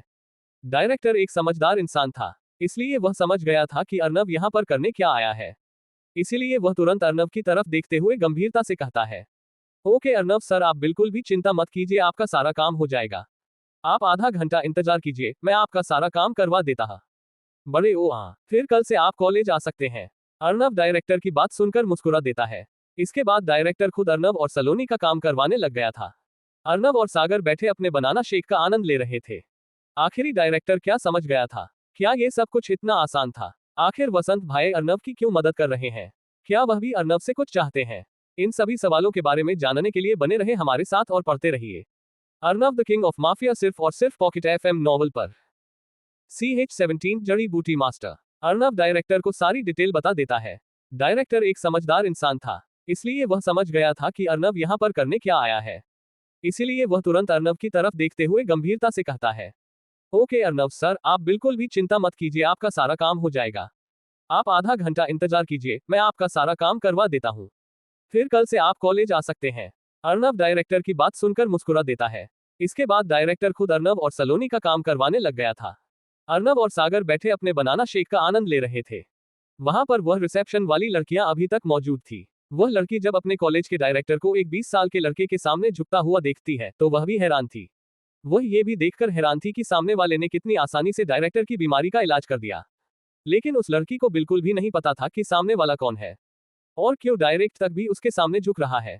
लेकिन जब वह लड़की खुद डायरेक्टर को काम करते हुए देखती है तो वह तुरंत डायरेक्टर का साथ देते हुए सारा काम करने लग जाती है। 20 मिनट के बाद ही डायरेक्टर अर्नव का सारा काम कर देता है। अर्नव और सलोनी का एडमिशन कॉलेज के अंदर हो चुका था। उन्हें एडमिशन के लिए कॉलेज में किसी भी एग्जाम को देने की जरूरत नहीं थी। सारा काम होने के बाद अर्नव अपने बैंक कार्ड को निकालता है और डायरेक्टर से कहता है, रुपेश जी तो बताइए अब पेमेंट कैसे लेंगे, कार्ड से या फिर चेक। डायरेक्टर से बात करने के बाद अर्नव को पता चला था कि डायरेक्टर का नाम रुपेश मेहता है।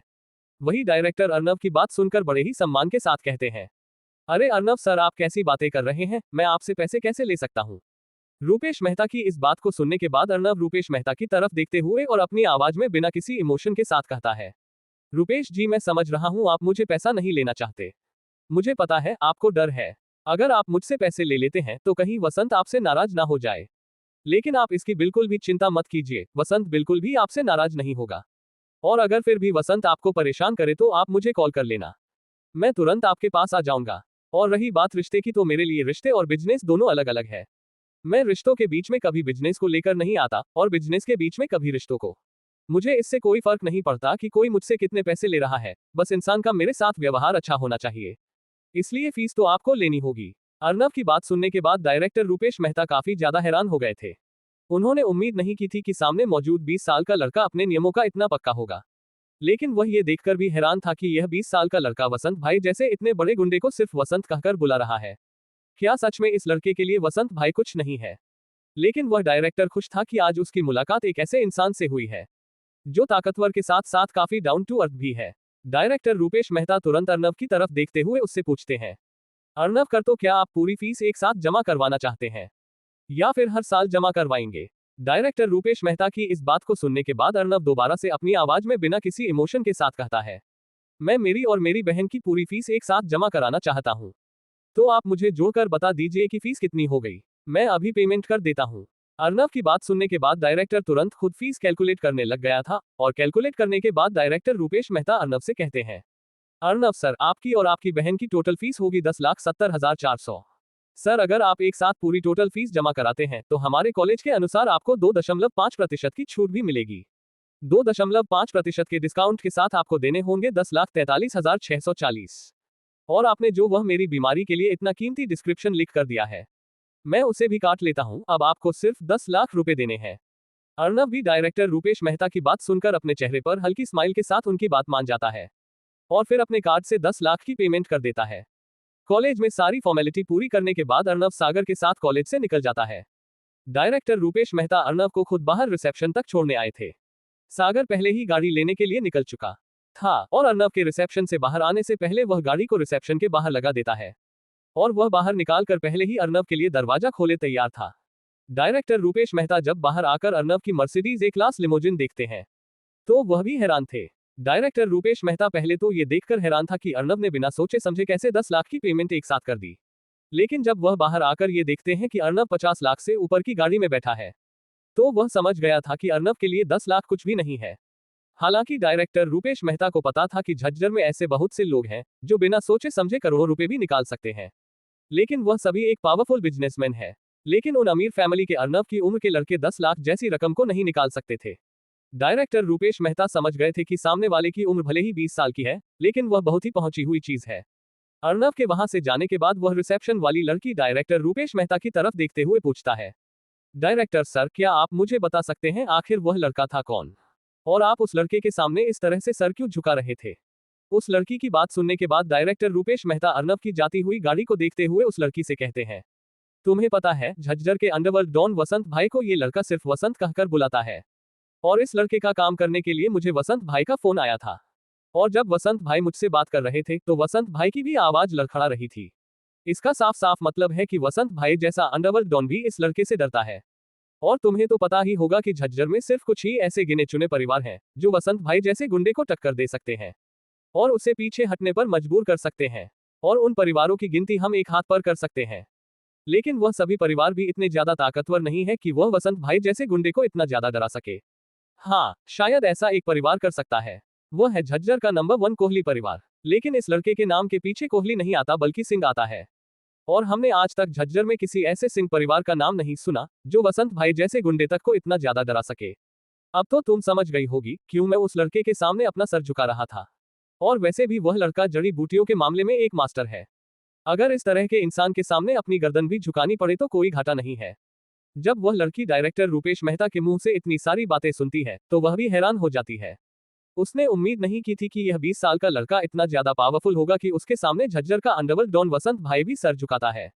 वही अर्नब कॉलेज से निकलने के बाद सागर को कहीं चलने को कहता है। आखिर अब अर्नब कहाँ जाना चाहता है? क्या उस जगह पर जाने के बाद अर्नब को किसी तरह की मुसीबत का सामना करना पड़ेगा?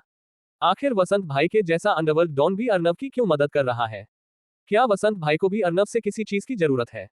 इन सभी सवालों के उत्तर जानने के लिए बने रहे हमारे साथ और पढ़ते रहिए Arnab the king of mafia सिर्फ और सिर्फ पॉकेट FM नॉवल पर। CH18 क्लासमेट से मुलाकात। जब वह लड़की डायरेक्टर रूपेश मेहता के मुंह से इतनी सारी बातें सुनती है तो वह भी हैरान हो जाती है। उसने उम्मीद नहीं की थी कि यह 20 साल का लड़का इतना ज्यादा पावरफुल होगा कि उसके सामने झज्जर का अंडरवर्ल्ड डॉन वसंत भाई भी सर झुकाता है। वही अर्नब कॉलेज से निकलने के बाद सागर को कहता है, सागर, गाड़ी को होंडा के शोरूम की तरफ मोड़ लो। जब सलोनी का इतने अच्छे कॉलेज में एडमिशन करवा ही दिया है तो उसके आने जाने के लिए भी उसके पास कम से कम एक स्कूटी तो हो। अर्नब की बात सुनने के बाद सागर गाड़ी को होंडा के शोरूम की तरफ तो मोड़ लेता है, लेकिन उसके मन में एक सवाल था और उसी के चलते वह अर्नब से पूछ ही लेता है, मास्टर, आपके पास तो अब पैसों की कमी नहीं है, तो आप अपनी बहन के लिए स्कूटी क्यों ले रहे हैं? आप उसे एक अच्छी सी गाड़ी भी तो दे सकते हैं। अगर आप नई नहीं देना चाहते तो हम रंजीत चोपड़ा के कलेक्शन के अंदर से कोई एक अच्छी सी गाड़ी आपकी बहन को भिजवा सकते हैं। सागर की बात सुनने के बाद अर्नब एक गहरी सांस छोड़ता है और सागर की तरफ बिना देखे उसे कहता है, सागर, भले ही आज मेरे पास करोड़ों की प्रॉपर्टी है और मैं अपनी बहन को एक अच्छी सी गाड़ी भी दे सकता हूँ, लेकिन अचानक से मिडिल क्लास परिवार को ये सब हजम नहीं होता। वह इस बारे में मुझसे 100 सवाल करेंगे और मैं उनके उन सवालों के जवाब नहीं दे पाऊंगा। मैं अचानक से उनको इतने सारे पैसे दिखाकर सदमा नहीं देना चाहता, और अगर वह इतने पैसे देखेंगे तो वह मुझे सिर्फ ये पूछेंगे कि मैंने इन्हें कैसे कमाया, और मैं उन्हें यह नहीं बता पाऊंगा कि मैंने एक इंसान को जान से मार दिया। यह बातें कहते वक्त अर्नब की आवाज में इमोशन थे। सागर ने आज पहली बार अर्नब की आवाज में कोई इमोशन महसूस किया था, वरना आज तक सागर यही लगता था कि अर्नब के अंदर कोई इमोशन ही नहीं है।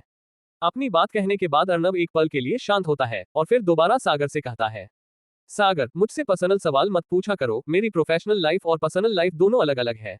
बेहतर यही होगा कि तुम मेरी पर्सनल लाइफ में दखलंदाजी ना दो और गाड़ी को थोड़ा तेज चलाओ। सागर से अपनी बात कहने के बाद अर्नब चुप हो जाता है और सीट पर पूरा कंफर्ट होकर बैठ जाता है और अपनी गर्दन को सीट से लगाकर अपनी आंखें बंद कर लेता है। तकरीबन 20 मिनट के बाद गाड़ी होंडा के शोरूम के सामने जाकर रुकती है। होंडा के शोरूम के बगल में ही जीप कंपनी का शोरूम भी था। अर्नब और सागर अपनी गाड़ी पार्क करके जब शोरूम के अंदर जा रहे थे तब उसी की एक क्लासमेट अंदर से बाहर आ रही थी। उसके चेहरे पर एक अजीब सा डिस्गस्टिंग भाव था। उसके बगल में एक एवरेज सा दिखने वाला लड़का चल रहा था। उस लड़की ने अपना एक हाथ उस लड़के के हाथ में डाल रखा था, जिसे देखकर साफ पता चल रहा था कि वह दोनों एक दूसरे को डेट कर रहे हैं। लड़के के चेहरे पर एक अजीब घमंडी मुस्कान थी। वही उस लड़की के भी तेवर ऐसे थे जैसे वह इस पूरी स्टेट की राजकुमारी हो। अर्नब उसे एक झलक देखकर ही पहचान गया था कि यह उसके साथ क्लास में पढ़ने वाली मालिनी है। जब मालिनी अर्नब को देखती है तो वह उसे देखकर एक पल के लिए पागल हो गई थी। उसे देखकर साफ पता लग रहा था कि उसने आज तक कभी भी इतना हैंडसम लड़का नहीं देखा है। अर्नब के लुक को देखकर उसे अपने बॉयफ्रेंड का लुक एवरेज से भी घटिया लगने लग गया था। बस फर्क ये था कि उसके बॉयफ्रेंड के द्वारा पहने गए कपड़े अच्छे ब्रांड के थे, जिनकी कीमत 10,000 से ऊपर की थी। जब वह लड़का भी अर्नब को देखता है तो वह भी मन ही मन अपने आप से कहता है, काश इस लड़के के जैसी बॉडी और लुक मेरी होती तो मैं कितना ज्यादा हैंडसम होता। इतनी अच्छी फिजिक होने की वजह से ये लड़का नॉर्मल कुर्ते पजामे में भी काफी ज्यादा अट्रैक्टिव लग रहा है। वहीं दूसरी तरफ मैं हूं जिसने 10,000 से भी ज्यादा के कपड़े पहन रखे हैं, फिर भी मुझे कोई नहीं देख रहा। और वहीं दूसरी तरफ ये लड़का ढंग से शोरूम के अंदर आया भी नहीं है, फिर भी यह सभी लड़कियों के आकर्षण का केंद्र बन गया है। मेरी किस्मत ऐसी क्यों नहीं है? जब वह लड़का अपने आप से यह बातें कह रहा था तब उसकी गर्लफ्रेंड मालिनी भी अर्नब को ही देख रही थी, और जब वह लड़का ये देखता है कि उसकी गर्लफ्रेंड भी उसको छोड़कर किसी और को ताड़ रही है तो उसे काफी ज्यादा गुस्सा आता है। लेकिन सामने वाले की फिजिक्स देखकर वह सामने वाले से जाकर लड़ना नहीं चाहता था। क्योंकि सामने वाले की फिजिक्स को देखकर उस लड़के को अच्छे से पता था कि सामने वाला जिम में जाकर सीधा डंबल खा जाता होगा, और अगर उसने अपनी पूरी ताकत से उसके चेहरे पर एक थप्पड़ मार दिया तो उसके चेहरे का पूरा नक्शा बिगड़ जाएगा। इसीलिए वह अपने गुस्से की इस घुट को निगल जाता है।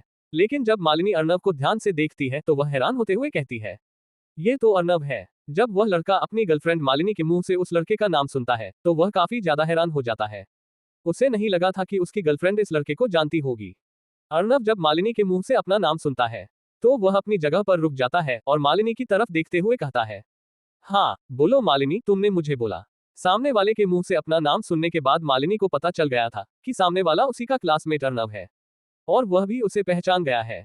मालिनी अर्नव के लुक को देखकर पहले ही हैरान हो गई थी, लेकिन उसने उम्मीद नहीं की थी यह उन्हीं की क्लास का वही अर्नव होगा जो कभी दुबला पतला हुआ करता था, जिसका सब मजाक उड़ाते थे। आज वह लड़का इतना ज्यादा बदल गया था कि कोई भी लड़की उसे एक झलक देखकर उसके ऊपर फिदा हो सकती है। मालिनी अर्नव को तो पहचान गई थी, लेकिन उसके बगल में मौजूद लड़के को नहीं पहचान पा रही थी। उससे पहले तो यही लगा कि अर्नव के बगल में मौजूद लड़का उन्हीं के स्कूल में से कोई होगा, लेकिन थोड़ी देर उसे देखने के बाद वह समझ गई थी कि वह लड़का उनके स्कूल से तो बिल्कुल भी नहीं है।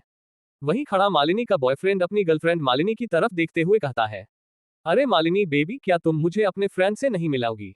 अपने बॉयफ्रेंड के बात सुनने के बाद मालिनी अपने चेहरे पर मुस्कान के साथ अपने बॉयफ्रेंड से कहती है, ओ अंश बेबी, मैं तो तुम्हें बताना भूल ही गई। मीट माई क्लासमेट अर्नव, और अर्नव यह है मेरा बॉयफ्रेंड अंश पांचाल। अंश पांचाल का नाम सुनने के बाद आरव हैरान हो गया था। उसकी आईब्रो ऊपर हो चुकी थी। उसने उम्मीद नहीं की थी कि यह लड़का पांचाल परिवार से होगा, लेकिन फिर भी वह कंफर्म करने के लिए सामने वाले से पूछता है, needs to meet you mister Ansh Panchal. वैसे क्या आप पांचाल परिवार से हैं? वही अंश पांचाल ने उम्मीद नहीं की थी कि अर्नव डायरेक्ट उससे ये सवाल पूछ लेगा, लेकिन अंश पांचाल के चेहरे पर इस समय स्माइल आ गई थी। वह इसलिए क्योंकि सिर्फ उसके नाम से ही सामने वाला उसकी पहचान के बारे में जान गया था। इसीलिए अंश पांचाल भी किसी जेंटलमैन की तरह अर्नव से कहता है, needs to meet your to mister Arnav. और हाँ, आपने बिल्कुल सही पहचाना, मैं पांचाल परिवार से ही हूँ। वैसे आप इस शोरूम में करने क्या आए हैं? कोई गाड़ी वाड़ी लेने का इरादा है क्या? अंश पांचाल अर्नव का किसी भी तरह से कोई भी मजाक नहीं उड़ा रहा था, वह बड़े ही जेंटल तरीके से अर्नव से पूछ रहा था, जिस पर अर्नव भी उसी शांति के साथ अंश पांचाल को जवाब देते हुए कहता है, ओ एक्चुअल नहीं, मैं यहाँ पर कोई कार लेने नहीं आया हूँ, मैं तो बस अपनी बहन के लिए स्कूटी देखने आया था। अगर पसंद आए तो खरीद लेंगे। अर्नव की बात सुनने के बाद कि वह यहाँ पर गाड़ी लेने नहीं बल्कि स्कूटी लेने आया है, तब भी अंश पांचाल के हाव भाव अर्नव के साथ वही स्मूथ रहते हैं। वह अर्नव को सजेस्ट करते हुए कहता है, अगर तुम यहाँ पर स्कूटी लेने आए हो तो तुम बिल्कुल सही जगह पर आए हो। इनके पास कल ही स्कूटी का स्टॉक खत्म हुआ था, आज ही नया आया है। अगर आप सच में यहाँ से स्कूटी खरीदना चाहते हैं तो मैं सजेस्ट करूंगा कि आप यहाँ से होंडा की एक्टिवा 6G खरीदें। इसके अंदर 109.51 सीसी का इंजन लगा है। इसके फ्यूल टैंक की कैपेसिटी 5.3 लीटर है, और यह माइलेज भी 47 किलोमीटर पर लीटर की देती है, जो काफी अच्छी है। इसकी प्राइस आपको 88,000 या फिर 89,000 के आसपास पड़ेगी। अगर आप इसे खरीदना चाहते हो तो यह आपके लिए बेस्ट ऑप्शन रहेगा। जब अर्नव देखता है कि सामने वाला कितनी अच्छी तरह से उसे ट्रीट कर रहा है और उसे एक अच्छा सजेशन भी दे रहा है, लेकिन अंश पांचाल की बात सुनकर अर्नव की भी इस स्कूटी में दिलचस्पी बढ़ जाती है। जब वहां का मैनेजमेंट ये देखता है तो उनमें से एक सेल्समैन आगे आ जाता है और अर्नव को उस स्कूटी के बारे में और भी बातें बताने लग जाता है। सारी बातें सुनने के बाद अर्नव को वह स्कूटी काफी अच्छी लगती है और वह तुरंत डील कर देता है। तकरीबन 15 मिनट के बाद सभी पेपर वर्क हो जाते हैं और अर्नव अपने कार्ड से स्कूटी की पूरी पेमेंट एक ही बार में कर देता है, जिसे देखकर अंश तो नहीं लेकिन मालिनी काफी ज्यादा हैरान हो जाती है, क्योंकि उसे अच्छे से पता था कि अर्नव के घर की हालत कैसी है। लेकिन यहाँ तो अर्नव ने उसकी बहन के लिए इतनी महंगी स्कूटी ऐसे खरीद ली जैसे उसके लिए ये कुछ मायने ही ना रखता हो। लेकिन यहाँ पर अर्नव ने होंडा की एक्टिवा 6GH स्मार्ट खरीदी थी। अर्नव को इसकी पूरी कीमत लगभग 95,000 पड़ी थी। अर्नव बाकी के 5,000 का अपनी बहन के लिए एक अच्छा सा हेलमेट खरीद लेता है। स्कूटी खरीदने के बाद अर्नव अंश पांचाल से हाथ मिलाते हुए उसे कहता है, थैंक यू, तुम्हारा बहुत बहुत शुक्रिया। जिस पर अंश पांचाल भी हाथ मिलाते हुए कहता है, अरे इसमें शुक्रिया की क्या बात, तुम मेरी गर्लफ्रेंड मालिनी के फ्रेंड हो, तुम्हारी मदद करना तो बनता था। वैसे अगर तुम फ्री हो तो हम साथ में लंच कर सकते हैं। वैसे हम यहाँ पर खरीदने तो कर आए थे, लेकिन मुझे यहाँ पर एक अच्छी कार नहीं मिली तो सोचा क्यों ना बगल वाले जीप के शोरूम में जाकर एक बार देखा जाए, क्या पता वहां पर मुझे एक अच्छी कार मिल जाए। अंश पांचाल की बात सुनने के बाद अर्नव अंश पांचाल से कहता है, हालांकि मुझे गाड़ियों के बारे में इतनी नॉलेज नहीं है, लेकिन तुमने मेरी काफी मदद की है तो कम से कम मैं तुम्हें कंपनी तो दे ही सकता हूँ। और रही बात लंच की, तो लंच मेरी तरफ से। वैसे सागर को गाड़ियों के बारे में अच्छी नॉलेज है, तुम उसे अपना बजट बता दो, वह तुम्हारे लिए एक अच्छी गाड़ी सजेस्ट कर सकता है। अर्नव की बात सुनने के बाद अंश पांचाल मुस्कुराते हुए कहता है, ओह ये बात है क्या, थैंक यू। वैसे अब तक आपने अपना नाम नहीं बताया, आपका क्या नाम है? सागर अंश के इस सवाल को सुनकर पहले तो हैरान हो गया था, लेकिन वह ये देखता है कि अंश पांचाल अर्नव से काफी अच्छी तरीके से बात कर रहा है, तो वह भी बड़ी ही शांति से अंश पांचाल को अपना नाम बताता है। मेरा नाम सागर है। सागर का नाम सुनने के बाद अंश पांचाल उसकी तरफ भी हाथ बढ़ाते हुए कहता है, ओह हेलो मिस्टर सागर, वैसे आपको तो मेरा नाम पता ही चल गया होगा, इसलिए मैं डायरेक्ट पॉइंट पर आता हूँ। मेरे पास 20 लाख का बजट है, मैं एक अच्छी सी कार देख रहा हूँ। क्या आप मुझे कोई अच्छी कार सजेस्ट कर सकते हैं? अंश पांचाल की बात सुनने के बाद सागर कुछ देर के लिए सोचता है और फिर अंश पांचाल को कहता है, 20 लाख के नीचे मुझे कोई अच्छी कार जो आपकी पर्सनैलिटी को सूट करे वह मिलनी मुश्किल है, लेकिन आप अपने बजट को अगर 5 लाख और बढ़ा सकते हैं तो आप जीप कंपनी की ही जीप कंपस स्पोर्ट्स ले लो। सागर की बात सुनने के बाद अंश पांचाल गहरी सांस लेते हुए कहता है, अगर मैं पहले फालतू की बेफिजूल खर्ची नहीं करता तो आज मेरे पास इतने की सेविंग होती और मैं इस गाड़ी को आराम से ले सकता था, और मैं पापा से भी इसके लिए पैसे नहीं मांग सकता। चलो अब भूल ही जाते हैं गाड़ी। मालिनी जब अंश पांचाल को इतना दुखी देखती है तो वह अंश पांचाल से कहती है, बेबी मेरे पास 2 लाख के आसपास की सेविंग है, अगर तुम चाहो तो उनका इस्तेमाल कर सकते हो। अर्नव ने जब मालिनी को अंश के साथ देखा तो उसे यही लगा था कि शायद मालिनी अंश के साथ इसीलिए है क्योंकि वह एक बड़े खानदान से आता है और उसके पास पैसों की कभी कमी नहीं रही होगी, इसीलिए मालिनी अंश के साथ है। लेकिन यहाँ पर मालिनी खुद अंश की खुशी के लिए अपने भी पैसे उसे देने को तैयार थी। अब जाकर अर्नव को पता चला था कि वह दोनों एक दूसरे के पैसे से नहीं बल्कि सच में एक दूसरे से प्यार करते हैं। वही मालिनी और अंश ने भी अब तक उसके साथ किसी तरह का गलत बर्ताव नहीं किया था, इसीलिए वह उनकी मदद करना चाहता था। अर्नव अंश पांचाल की तरफ देखते हुए कहता है, अंश मालिनी मैं तुम्हें ज्यादा पहले से तो नहीं जानता, हालांकि मैं मालिनी को जानता हूँ, लेकिन अब वह भी काफी बदल गई है। लेकिन इतनी देर में मुझे ये तो पता चल गया कि तुम काफी अच्छे इंसान हो और मालिनी तुम्हें अपनी सेविंग निकालने की कोई जरूरत नहीं है। अंश चलो गाड़ी लेते हैं, मैं तुम्हें 5 लाख उधार देता हूँ, जब तुम्हारे पास हो तो मुझे वापस लौटा देना। अर्नव की इस बात को सुनने के बाद मालिनी और अंश क्या करेंगे? क्या वह दोनों अर्नव की मदद लेंगे या फिर कर देंगे अर्नव को माना? इन सभी सवालों के बारे में जानने के लिए बने रहे हमारे साथ और पढ़ते रहिए Arnav the king of mafia सिर्फ और सिर्फ पॉकेट FM नॉवल पर। CH19 grandfather secret box. अंश और मालिनी मैं तुम्हें ज्यादा पहले से तो नहीं जानता, हालांकि मैं मालिनी को जानता हूँ, लेकिन अब वह भी काफी बदल गई है। लेकिन इतनी देर में मुझे ये तो पता चल गया कि तुम काफी अच्छे इंसान हो और मालिनी तुम्हें अपनी सेविंग निकालने की कोई जरूरत नहीं है। अंश चलो गाड़ी लेते हैं, मैं तुम्हें 5 लाख उधार देता हूँ, जब तुम्हारे पास हो तो मुझे वापस लौटा देना। अर्नव की बात सुनने के बाद अंश और मालिनी दोनों काफी ज्यादा हैरान हो जाते हैं। उन्हें विश्वास नहीं हो रहा था कि कोई इंसान इतनी सी थोड़ी देर की मुलाकात के अंदर ही 5 लाख रुपए देने तक को तैयार हो जाएगा। उन्हें ऐसा लग रहा था शायद उनकी बात सुनकर अर्नव कुछ ज्यादा ही इमोशनल हो गया है, लेकिन ऐसा कुछ भी नहीं था। जेल के अंदर अकेले रहने के कारण अब अर्नव भी चाहता था कि उसके कोई दोस्त हो, और जेल से बाहर आने के बाद सिर्फ अंश और मालिनी ही ऐसे थे जिन्होंने उसके साथ अच्छा बर्ताव किया था। यहाँ तक कि खुद उसकी सगी बहन तक का भी बर्ताव उसके लिए बदल गया था। हालांकि अभी भी अर्नव के लिए कोई सबसे ज्यादा इंपॉर्टेंट थे तो वह उसके फैमिली मेंबर थे, भले ही वह उससे प्यार करते हो या ना करते हो। वे अर्नव की बात सुनकर उसे मना करते हुए कहते हैं, अरे नहीं नहीं, तुम्हें इतना करने की कुछ जरूरत नहीं है, हम कभी बाद में भी ले लेंगे गाड़ी तो। उनकी बात सुनने के बाद अर्नव दोनों की तरफ देखते हुए कहता है, मुझे नहीं पता तुम दोनों क्यों मना कर रहे हो, शायद तुम्हें मुझसे पैसे लेने में शर्म आ रही है, लेकिन मैंने एक बार जो बोल दिया तो बोल दिया। तुम्हारे पास कभी पैसे आए तो मुझे वापस लौटा देना, दैट्स सिंपल। और तुम दोनों मेरी बात नहीं मानोगे ये तो हो ही नहीं सकता, क्योंकि दैट्स माय ऑर्डर, अब चलो चुपचाप। अर्नव की बात सुनने के बाद वह दोनों समझ गए थे कि अब अर्नव उनकी एक भी बात नहीं सुनने वाला है, इसलिए वह भी अपनी नजरें नीचे करते हुए गर्दन हिलाते हैं और अर्नव के पीछे चलने लगते हैं।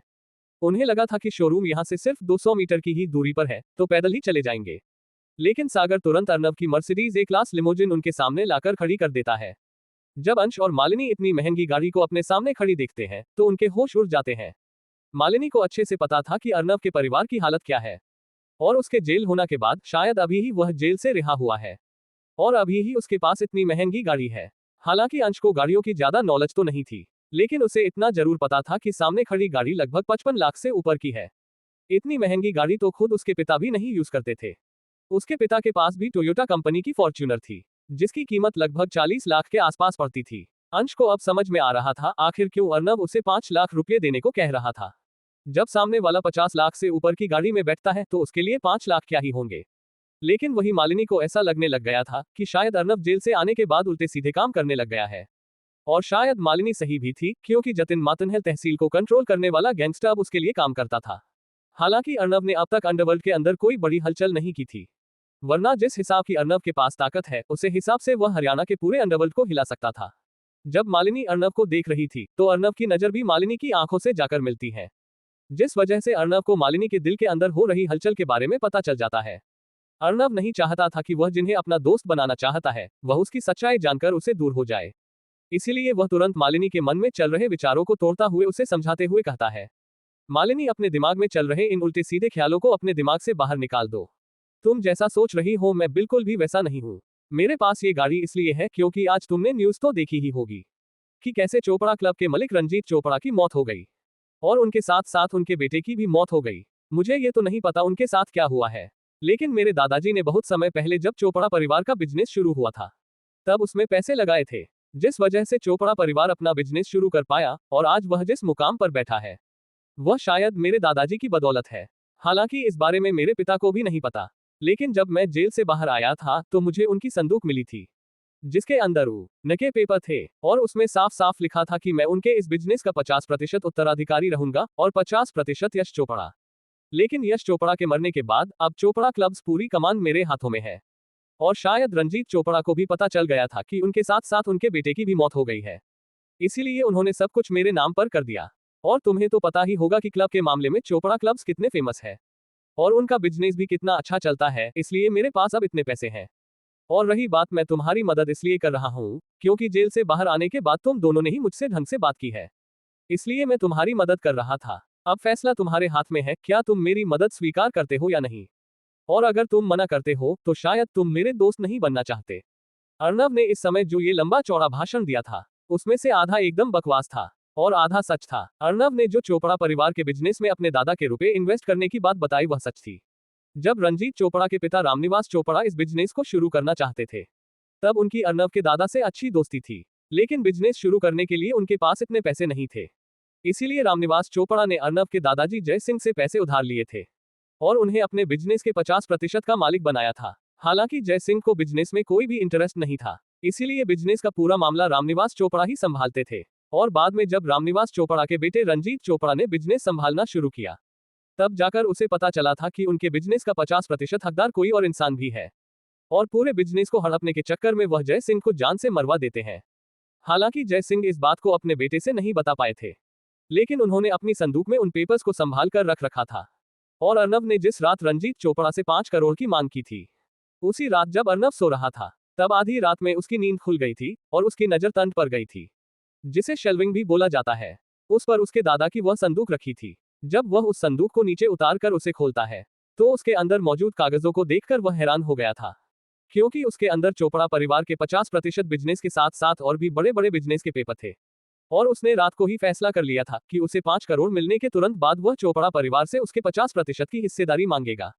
लेकिन रात रात में ही रंजीत राणा ने चोपड़ा परिवार को खत्म कर दिया था और चोपड़ा परिवार का पूरा बिजनेस अर्नब के हाथों में थमा दिया था।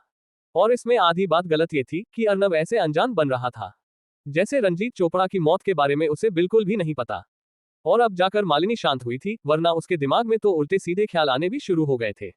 वही जब अंश को पता चलता है कि अर्नब चोपड़ा क्लब्स का मालिक है, तो वह हैरान हो जाता है। उसे अच्छे से पता था कि पांचाल परिवार और चोपड़ा परिवार की ताकत लगभग बराबर ही है, और पैसे के मामले में वह लगभग बराबर है। अब जाकर अंश को पता चला था कि उसके सामने मौजूद लड़का रुतबे में उसके पापा के बराबर है, और इतना बड़ा इंसान जब उसे अपना दोस्त बनना चाहता है, तो यह उसके लिए काफी अच्छी बात है। वही गाड़ी में बैठने के बाद सभी लोग तुरंत जीप के शोरूम की तरफ जाने लगते हैं। लगभग 2 मिनट के अंदर ही वह सभी लोग जीप के शोरूम के सामने खड़े थे। सागर गाड़ी चला रहा था, अंश और अर्नब पीछे बैठे थे, और आगे ड्राइवर के बगल वाली सीट पर मालिनी बैठी हुई थी। जब शोरूम के सामने वाला गार्ड इतनी महंगी गाड़ी के अंदर से इन 4 लोगों को उतरता देखता है, तो वह बड़ी इज्जत के साथ उनके लिए दरवाजा खोलता है। क्या अंश शांति से ले पाएगा यहाँ पर गाड़ी, या फिर खड़ी होगी यहाँ पर अर्नब के लिए कोई मुसीबत? इसी शोरूम के अंदर अर्नब का किससे होने वाला है सामना? इन सभी सवालों के बारे में जानने के लिए बने रहे हैं हमारे साथ और पढ़ते रहिए Arnab the king of mafia, सिर्फ और सिर्फ पॉकेट FM नॉवल पर। CH20 irritate Arnab. अब जाकर अंश को पता चला था कि उसके सामने मौजूद लड़का रुतबे में उसके पापा के बराबर है, और इतना बड़ा इंसान जब उसे अपना दोस्त बनना चाहता है, तो यह उसके लिए काफी अच्छी बात है। वही गाड़ी में बैठने के बाद सभी लोग तुरंत जीप के शोरूम की तरफ जाने लगते हैं। लगभग 2 मिनट के अंदर ही वह सभी लोग जीप के शोरूम के सामने खड़े थे। सागर गाड़ी चला रहा था, अंश और अर्नब पीछे बैठे थे और आगे ड्राइवर के बगल वाली सीट पर मालिनी बैठी हुई थी। जब शोरूम के सामने वाला गार्ड इतनी महंगी गाड़ी के अंदर से इन 4 लोगों को उतरता देखता है तो वह बड़ी इज्जत के साथ उनके लिए दरवाजा खोलता है। वे जैसे ही अंदर जाते हैं तो उन्हें एक सेल्स गर्ल अटेंड करते हुए कहती है, welcome sir to our Jeep showroom. उस लड़की की बात सुन अर्नब उसे तुरंत कहता है, ओ थैंक यू, वैसे हमें आपकी कंपनी के जीप कंपास सपोर्ट खरीदनी है। अब जल्दी से उसके पेपर वर्क कंप्लीट कीजिए, हम थोड़ा जल्दी में हैं। अर्नब को डायरेक्ट मुद्दे की बात करते देखकर वह सेल्स गर्ल काफी सरप्राइज थी, लेकिन वह अर्नब के कहे मुताबिक तुरंत गाड़ी के डॉक्यूमेंट रेडी करवाने लग जाती है। वह सेल्स गर्ल अर्नब और उसके साथियों को एक केबिन में ले जाकर बैठा देती है। उन सभी के लिए काफी भिजवा दी गई थी, जिसके लिए अर्नब ने तो पीने से मना कर दिया था, वही सागर भी मना कर देता है। उन दोनों ने कॉफी पीने से इसलिए मना कर दिया था क्योंकि वह कॉलेज से सीधा बनाना शेक पी कर आए थे। जब अर्नब केबिन में बैठा था तभी उसे अपने केबिन के बाहर से किसी के जोर जोर से चिल्लाने की आवाज आ रही थी। अर्नब पहले तो उसे इग्नोर करता है, लेकिन धीरे धीरे वह आवाज काफी तेज हो गई थी, जिससे अर्नब काफी इरिटेट होने लग गया था। उसके चेहरे को देखकर साफ पता चल रहा था कि अर्नब काफी ज्यादा इरिटेटेड है। इरिटेशन की वजह से उसे गुस्सा भी आ रहा था। जब सागर ये देखता है कि अर्नब को गुस्सा आ रहा है तो उसका गला सूख जाता है। अचानक से उसे अपनी आंखों के सामने वह रात याद आ जाती है जब अर्नब ने यश चोपड़ा को बेरहमी से मारा था। उस बेरहमी के बारे में सोचकर ही सागर को अचानक से झटका लगता है। अब अर्नब और ज्यादा कंट्रोल नहीं कर पाया था, इसीलिए वह तुरंत सागर का नाम लेता है। सागर। अर्नब के मुंह से अपना नाम सुनकर तुरंत सागर उसकी तरफ देखता है, जहां पर अर्नब उसे उंगलियों से बाहर जाने का इशारा कर रहा था। अर्नब के इशारे को सागर अच्छी तरह से समझ गया था, इसलिए वह तुरंत अपनी जगह से खड़ा होता है और केबिन के बाहर चला जाता है।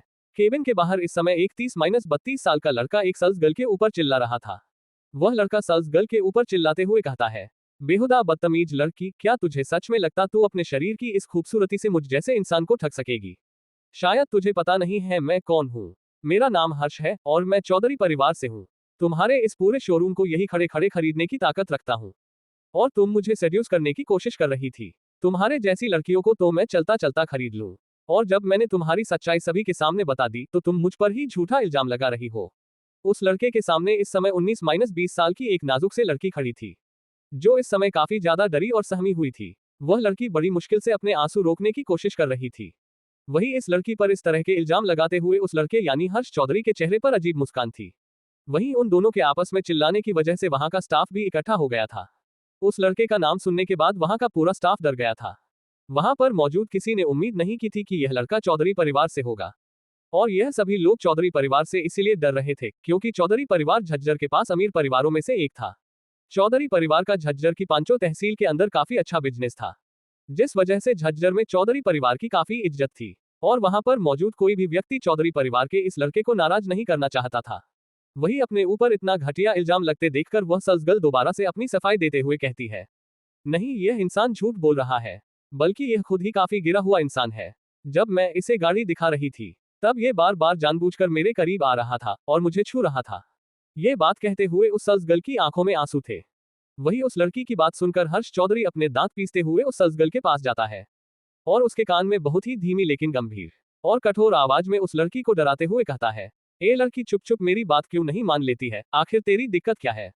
अगर तू मेरी बात नहीं मानती है तो तेरी नौकरी तो जाएगी ही जाएगी और साथ में तेरी इज्जत भी नीलाम हो जाएगी।